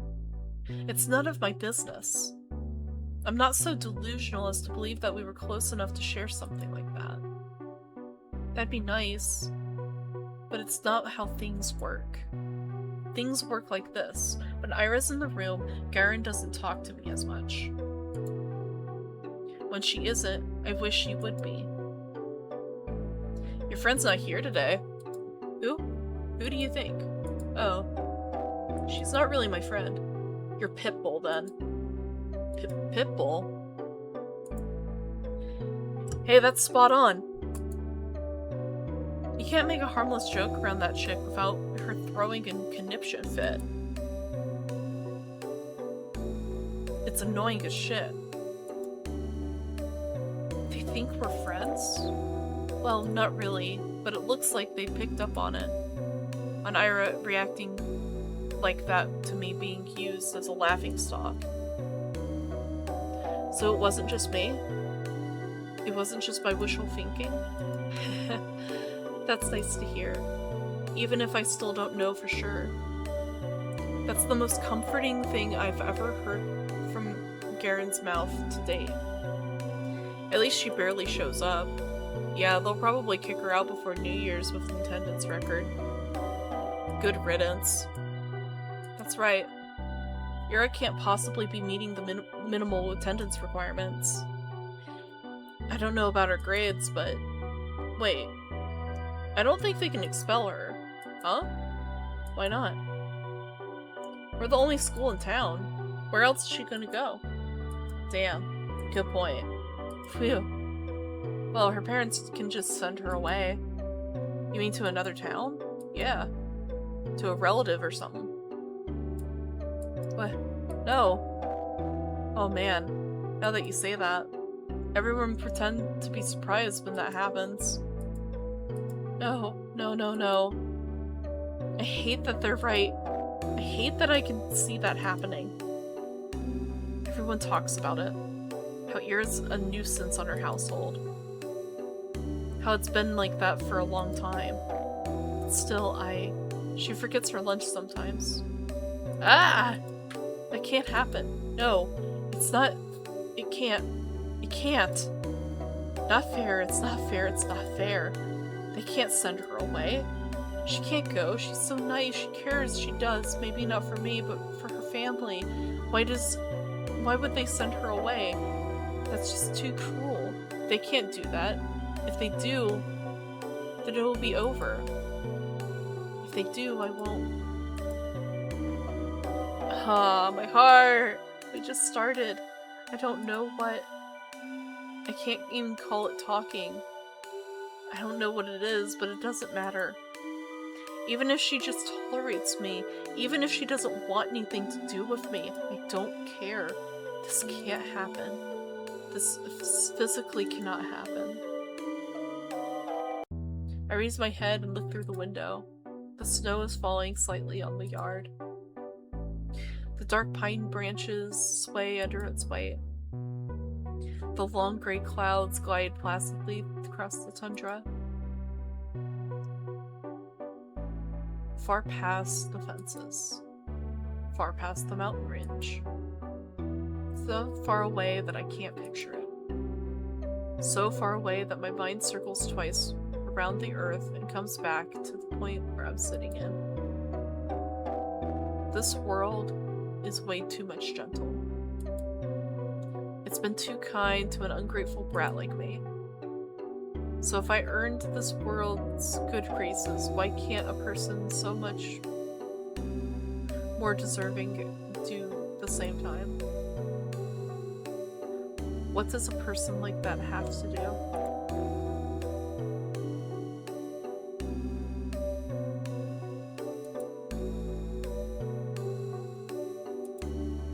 A bird flies past the window. Ira? What? I'm really using up all my luck these days. Ira sits smoking in the girl's bathroom, just like she did when I first talked to her. Some snowflakes blow into the room and stick to her hair. It's gotten colder. Maybe you shouldn't sit so close?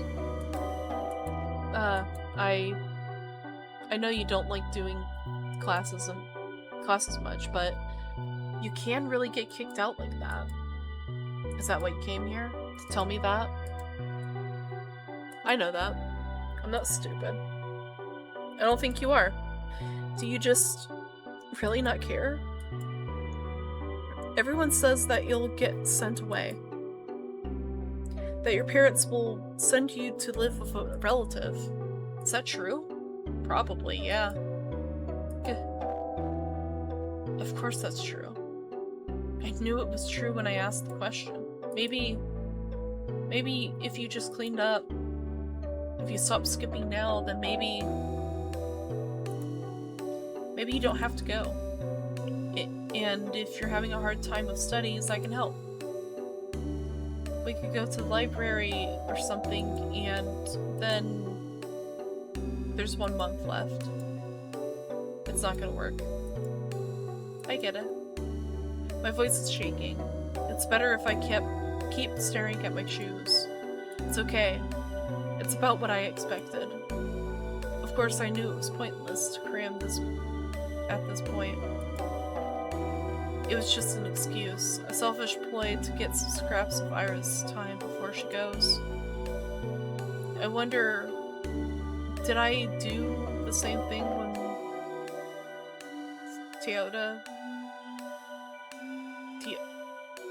Tiosa moved away?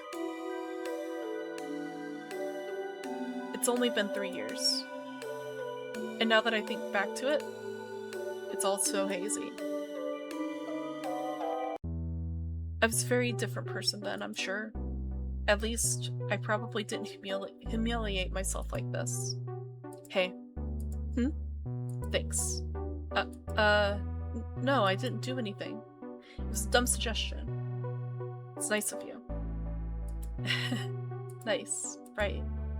She doesn't know. She thinks I'm doing this out of kindness in my heart.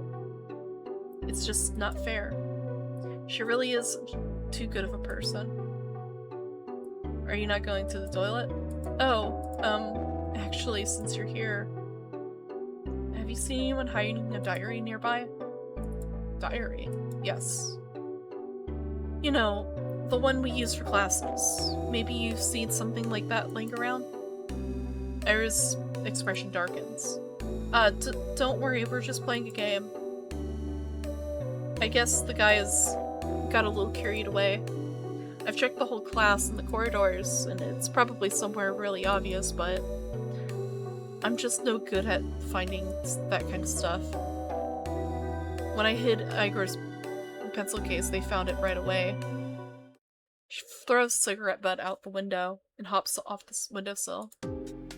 Without saying a word, Ira storms past me, but I grab onto the edge of her dress as she's just about to leave.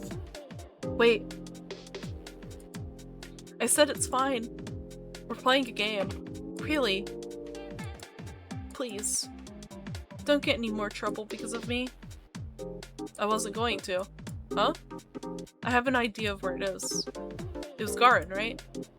No, Shkrolfav. Same difference. She walked out into the corridor. I tagged behind. I'm not sure what place Ira has in mind, but it becomes immediately clear. She takes a sharp turn to the right. Wait, serious? She swings open the door to the boys' restroom and loudly marches in. Gah! Some poor guy tumbles out, almost colliding with me. Sorry. We're sorry. He turns and shakes his head at me in disbelief. I mean, what's there to say? I follow Ira into the bathroom. Ugh, the smell is much worse than this one. I look around and see Ira's hand reaching above one of the stalls. Ah, there it is. My diary. Right by the tiny window at the top. Ira steps on the toilet bowl. Please be careful. I'm fine. She grabs onto the flush tank to secured way above. Then, using it as an anchor, she reaches for the windowsill. Catch. Plap. I grasp the diary in my hands. It's really been here all along. I look up at Ira, who's now awkwardly trying to get down. Now thank you. Yeah. Ow. Bam. Ira almost loses her balance, but jumps just in time. The bowl makes a loud clang as she hops off. Whoa. Are you okay? Yeah. Let's get out of here. Do you think it's broken? Dunno, and I didn't see anything. Huh? But why would I be in the men's toilet? Gross. Ah, I see.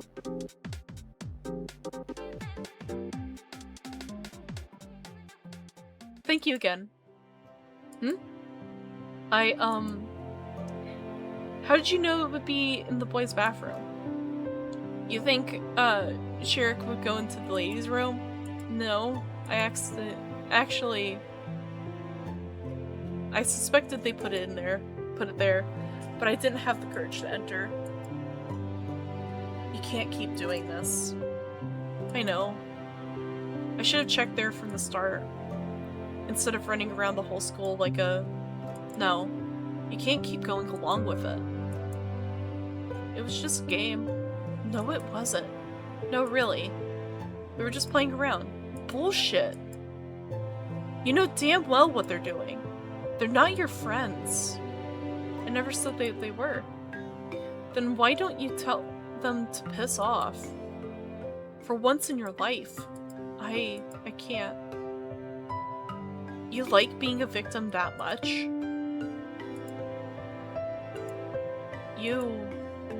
It won't get any better if you keep doing this. It'll only get worse.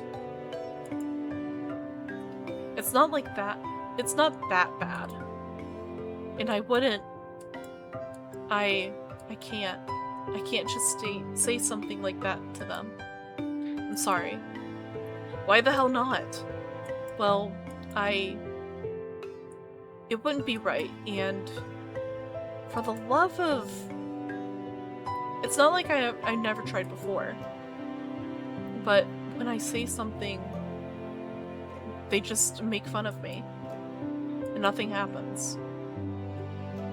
So, freaking what? Who cares about what they say? Just don't bother with them. I'm not like you. I can't just do that. I can't act like I don't care when everyone's laughing. I can't look people in the eye just like that. And when I go along with it, at least they talk to me. And I don't know, I know you're okay on your own, but So what's your plan? Huh? That's it? You're gonna spend the next 3 years like that? Seriously. She exhales sharply. She doesn't even look annoyed anymore. I get that. I also disappointed in myself. Isa. Yes? You know I'm leaving soon. That's right. I understand what she's getting at. Unspoken rule Garin and his friends have been sticking to. holding themselves back when Ira's around. The real cowardly reason that I'm so terrified of her going away. I don't know what to do. Why can't I stop? The hand she's been dealt is much worse than mine. But here I am, whining and clinging to her like a leech. I should be the one helping. I should be the one telling Ira to get her act together. And yet, I can't think of a single thing to give her. Write me a poem. Huh? A poem. Why? What kind of question is that? Because I like them. Oh, really? You like them? You liked my poems? Why else would I ask? Thank you very much. I mean, yes, of course. I'll write one. Do you want it to be about something, or maybe something in a specific meter? I don't care. Anything. Alright. I'll think of something then. I'll try. Yeah. You do that. Ira checks her wristwatch. I gotta go. See you around, I guess. Already? Yeah, alright. See you around. She waves her hand and leaves. I watch her walking down the empty corridor. Empty. I really stayed in school for way too long.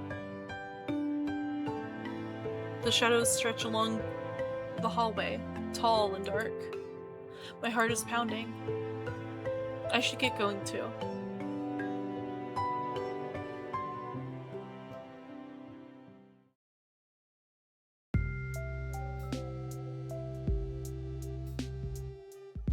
My life didn't exactly change. I went to school the same way, sat through the lessons, then went to the store, then to the library or walk, and then when it got dark, I headed home, day after day. Sometimes my classmates joked around with me. Whenever that happened, my thoughts involuntarily drifted to Ira. She still attended classes. She vanished during breaks. I never asked where to. I kept imagining scenarios in my head. Not just when I was being laughed at.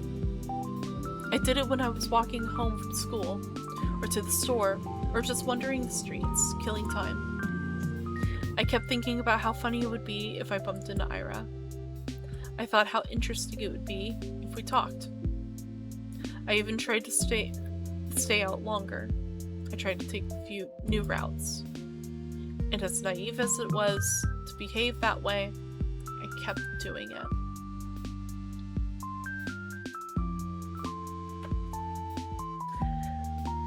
Oof. This is a lot heavier than I thought it would be.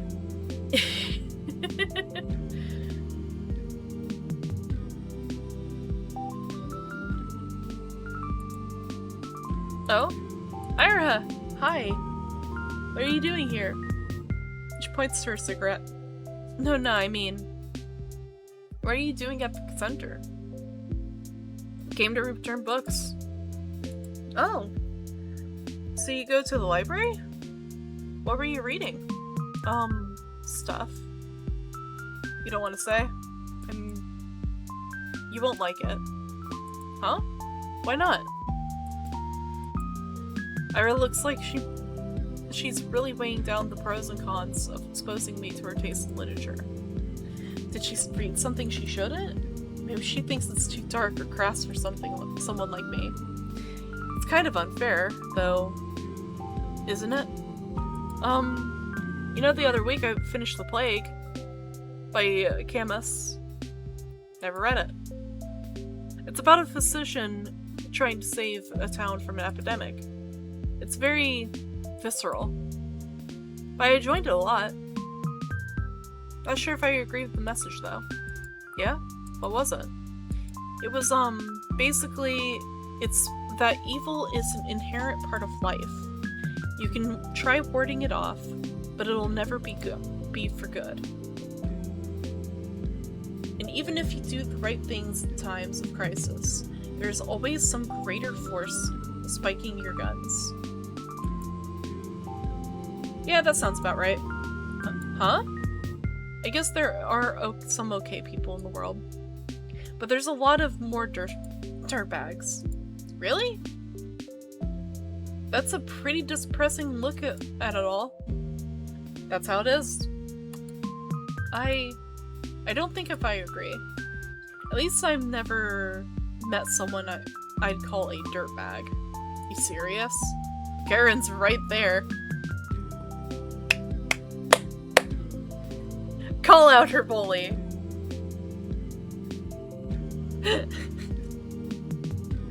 Call out her bully. Let's go.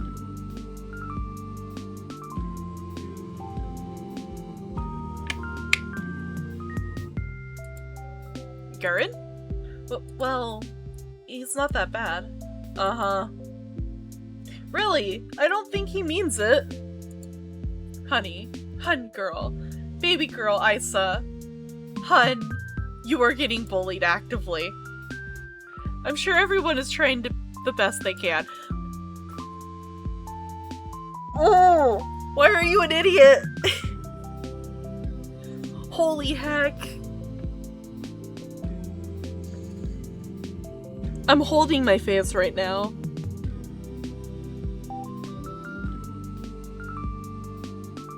I'm holding my face right now.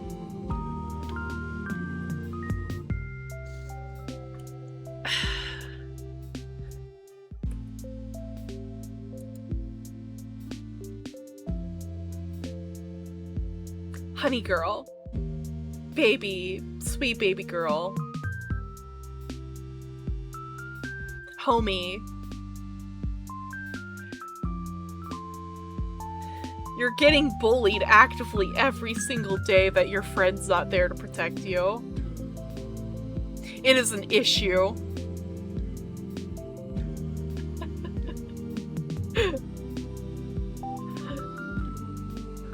Goodness gracious. Jesus Christ.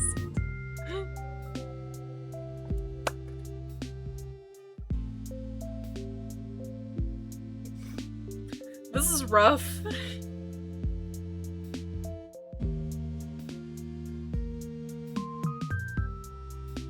Most people wouldn't want to cause anyone pain, right? I actually, think there's something Camus and I can agree on. Yeah, right. If everyone's so nice, where's all the greater evil coming from? You think there's it's some natural phenomenon? No, of course not. There are things that we perceive as painful in the moment, and there are really horrible, awful things happening every day. I don't think it's the right call. It's right to call them evil. Evil's intentional. Those things don't come from bad intentions. Sadness, loneliness, misunderstanding, fear. But not evil. Homegirl, you are literally terrified of your bullies,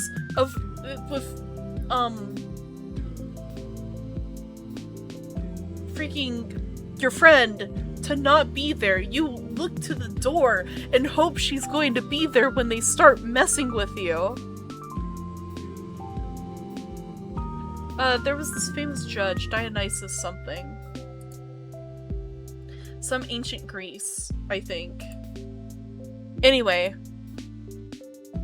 he said evil is not a being. For if it were, it wouldn't be totally evil. Evil has no place among being. Okay? So Hitler's not evil is crazy.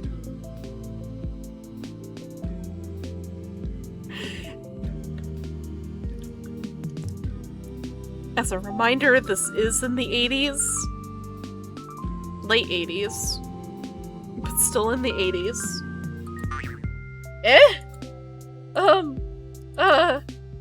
That's a rather extreme example, but...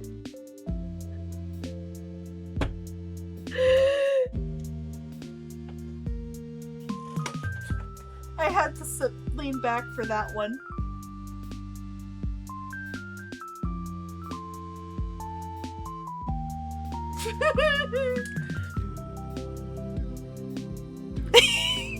Yeah, no, the elephant didn't just walk into the room, it sat down in the room.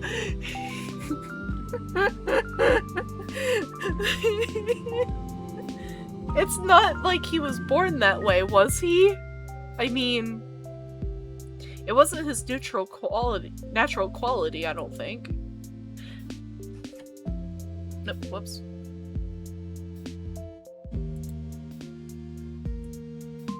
And then said, address me. Here we go with the philosophy bit. On one hand, it does make sense to ask that question. But Hitler is a very bad person.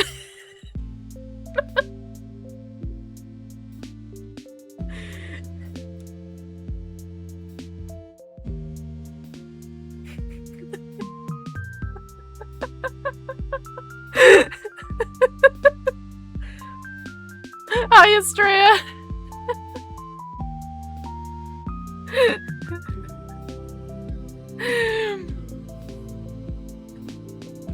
The duty fighter sound.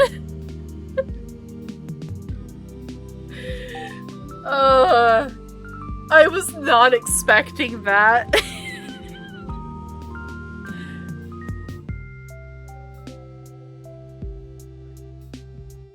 I was not expecting. So, by your logic, Hitler's not a bad guy.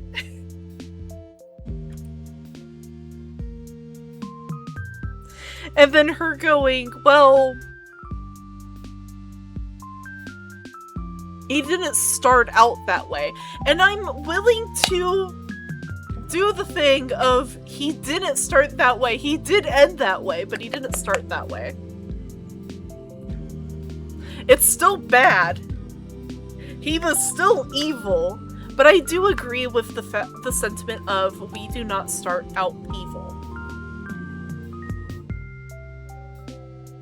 Everybody has the capacity for good, it just depends on where they're at, their situation, that sort of thing.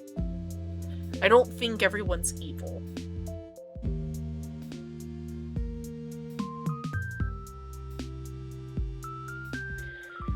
But dang!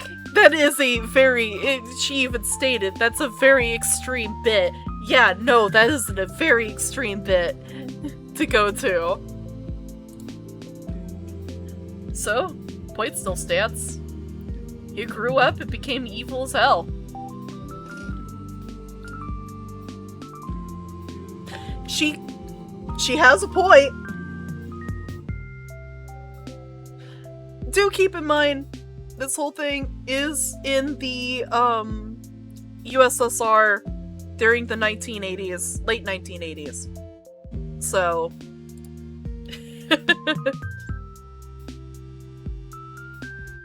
evil exists. It's freaking everywhere. Just because there's no reason for it, there's a reason for it doesn't make it any better. Oh, of course not. I just don't like it when it's described as something omnipresent. Omni what? It's like, it doesn't matter. What I'm trying to say is, we aren't born with some big old evil force inside of us. I doubt the universe is any different. What? The universe ain't a person, because it's different. Well, yes, it's not. I know that. But it's kind of like a state of being, right? I mean, since every being is pure by default, so is the universe. Because it's the idea of being itself, right? And, I'm not making sense, am I? You're not.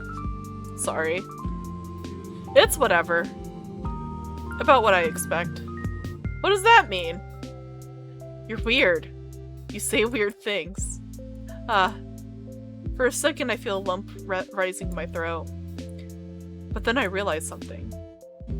Ira doesn't look annoyed with me.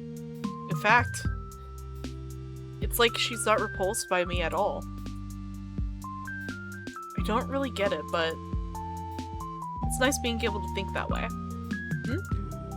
Like everyone's good deep down. Like nobody would never hurt someone on purpose. It's a sweet world you're living in. How do you do it? If I were you, I'd be angry as hell. Aren't you pretty angry already? Angrier. Whoa. Even angrier. Yes. I'd be 100 times as pissed. Scary. You bet. I imagined Ira throwing 100 chairs. 100 chairs flying towards 100 Garens. Chairs flying. Bow compressed. Compasses swinging. I don't know how to say that.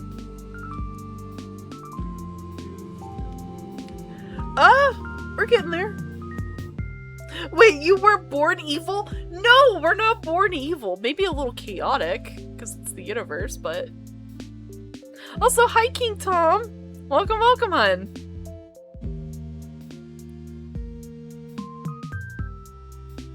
But yeah.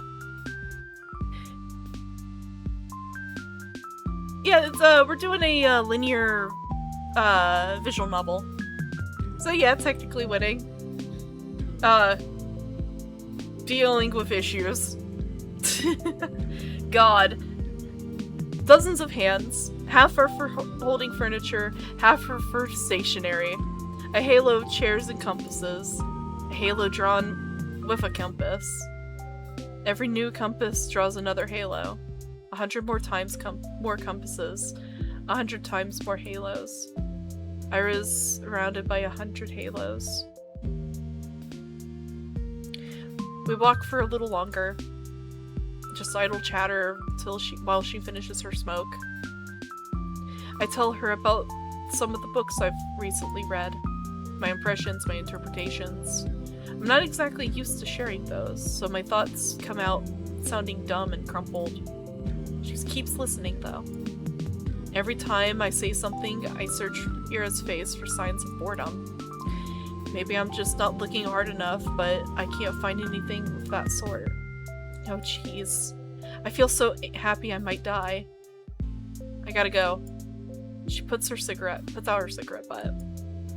But, oh, really? Yeah, plans. I understand. But, some of those novels sounded kind of interesting. I'll check them out if I don't forget. Really? Please let me know if you do. And, sorry about that stupid philosophy talk. Can you shut up with the freaking apologies? I just said thanks. She gives me a look at so threatening I cut myself off. Right, I hope you enjoy them? She nods in approval. Phew. Oh, and, the books I read. They were, yeah? Angelesque. Eh? By Anne Golan. Angelique? The romance series? It's historical. It's not just lovey-dovey stuff, you know. I know my mom really liked them. They seem wonderful. I never got to reading them, and, I didn't actually expect you to be into... They're fine. It's not like I'm a huge fan or anything. This is my best friend! This was legitimately my best friend growing up.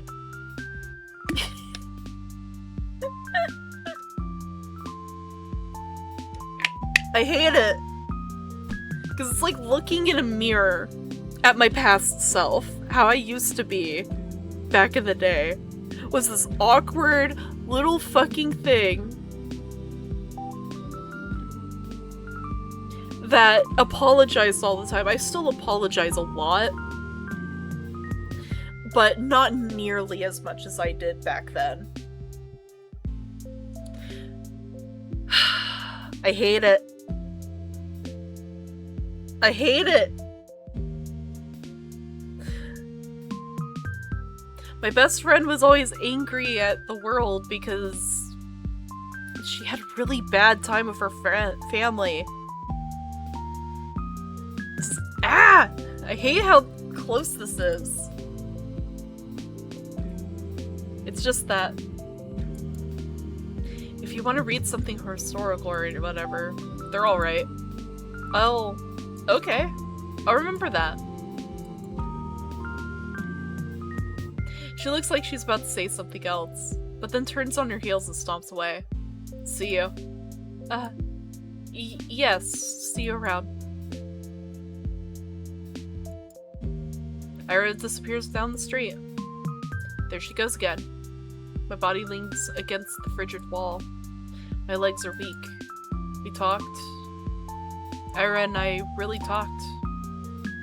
I never would have guessed. It was even nicer than I imagined. And I had no idea. So she likes books like that, huh? Ira likes novels like that. It's so wonderful. It's really, really wonderful. Every new thing I learn about her is more wonderful than the last. I need to meet with her again. I want to talk more. Maybe next time she'll tell me a little more about herself.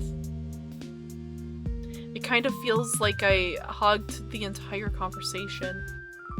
Now that I think back to it, it was really self-centered of me. Next time, I'll have to ask Ira more questions. I'll ask her more about the books she likes. Maybe we could talk about movies. I wonder what her favorites are. Does she also like romance films? That would be cute.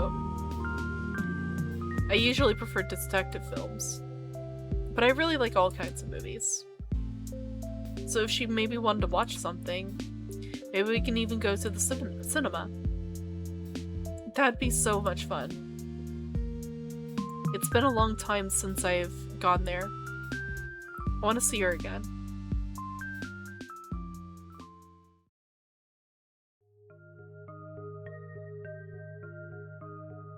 She skips blah, blah, blah.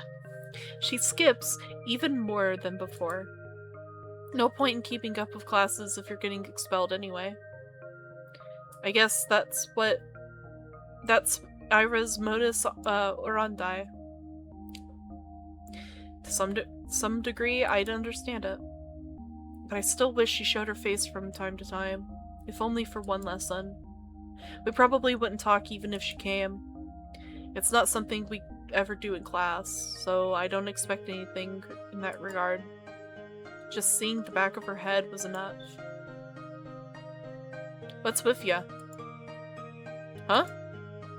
You're all smiles. Finally taking my advice to heart? What advice? Not looking like you're about to hang yourself for a change?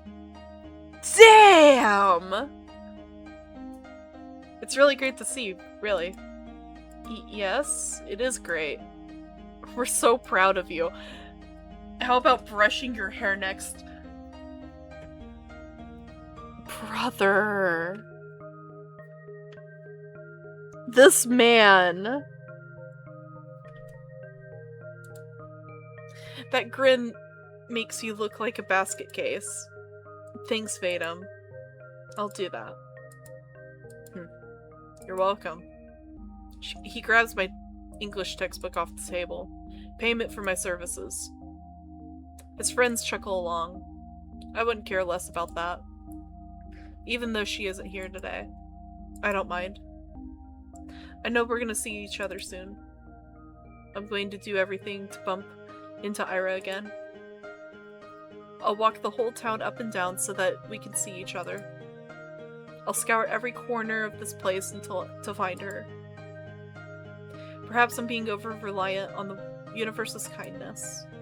At the end of the day, even if I walk all the possible routes, there is no guarantee I'll run into Ira.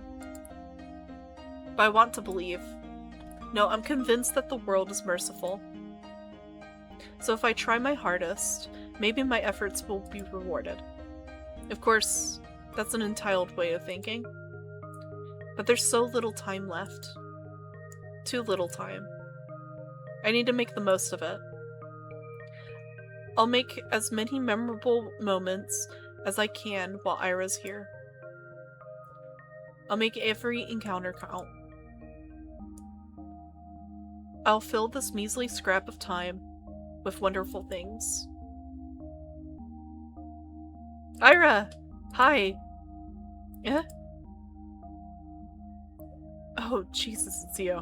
She sighs with a mixture of relief and irritation. I can barely hold in a giggle. I'm so glad to see her. It worked, it really worked. I spotted Ira between the rows of garages on the edge of town. She was crouching down by a wooden wall, hugging a thermos with one hand and holding a cigarette in another. What are you doing here? What does it look like? Meditating? Right answer? Ira shakes her head and looks back at the ground. Huh. A rush of joy had washed over me when I first noticed she began to dwindle.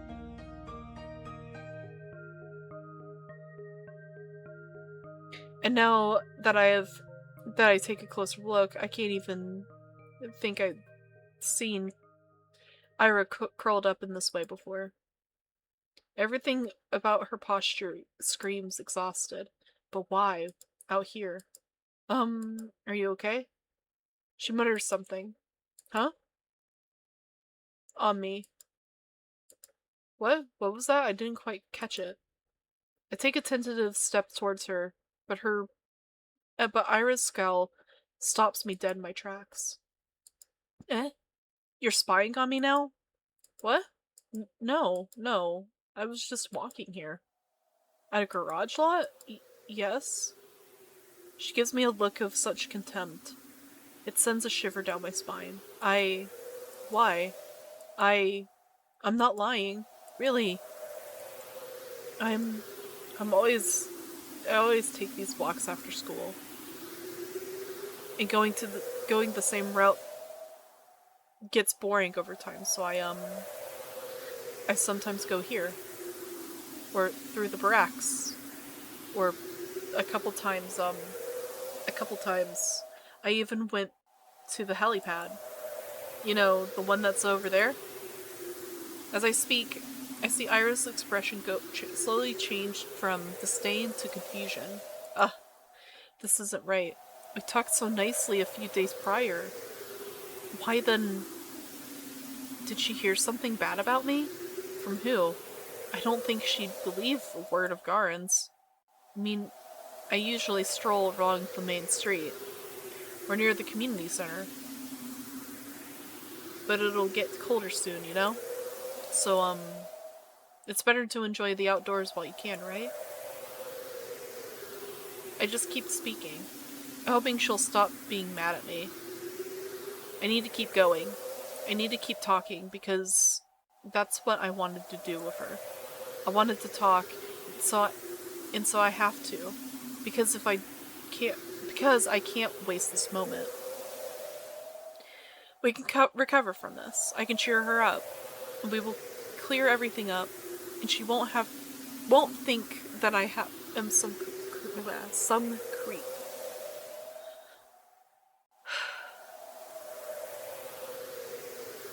I can't bear having her glare at me in silence.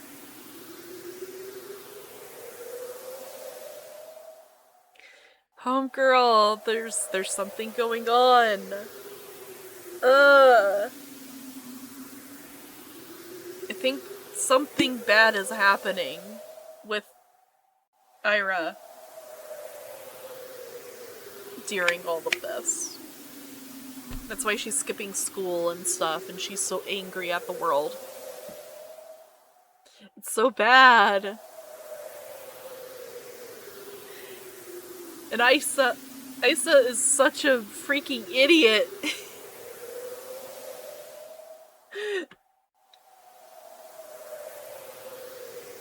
You know, the views are really great here on the outskirts. The sky is bigger and you can see all the way into the tundra, and what I mean is, I didn't think you'd be here. That's a lie. Well, more of a half-truth. I'd hoped she'd be here. Like, I hoped she'd be whenever I went. It's just that this isn't what I imagined at all. Not after our last meeting. Not after everything. She's just staring at me. And for a moment, her eyes soften. Then she closes them and is just looking at me as if looking at me was wearing her out. She takes a drag and turns away from me. God. Can't I be left alone? Can I be alone for 5 minutes? I'm sorry. I wait for her to respond with something like, why are you apologizing again? Cut it out. Or even just whatever, it's fine. But she doesn't say anything. I'm sorry. I'll be going then. Goodbye. Silence. I walk away. Cold wind blows on my face. The mounds of snow on the garage roofs look smooth and soft. When blizzards hit, they'll get completely buried. I'd like to have a snow hill form over me too. They look cozy. Actually, I wonder what Ira carries in her thermos. I guess tea would be the obvious answer. But if she's not one of the But what if she's one of those people who like to have some warm soup with them? That would be cute. I should have asked her about that. I feel like I'm gonna cry.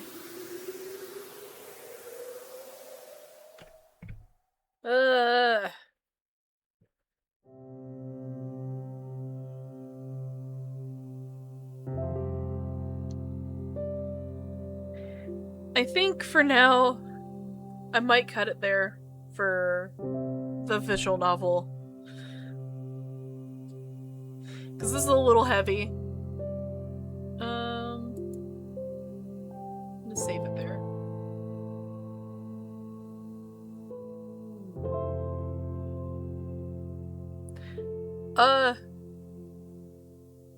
I still have it in me to stream.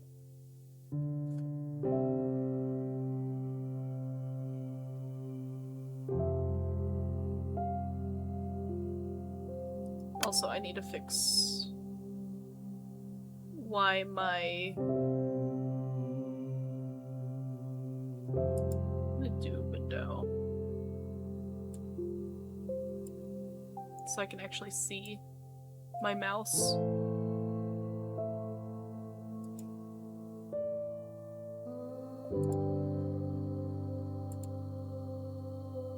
But yeah, I think I'm gonna swap over to a different game because this is a very heavy game.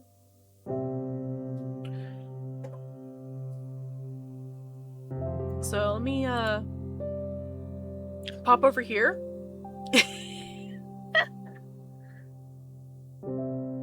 Because holy heck.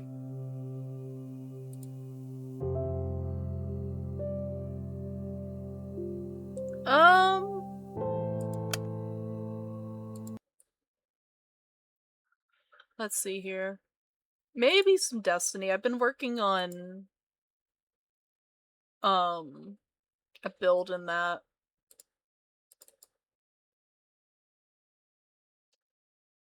I also want to check stuff in it.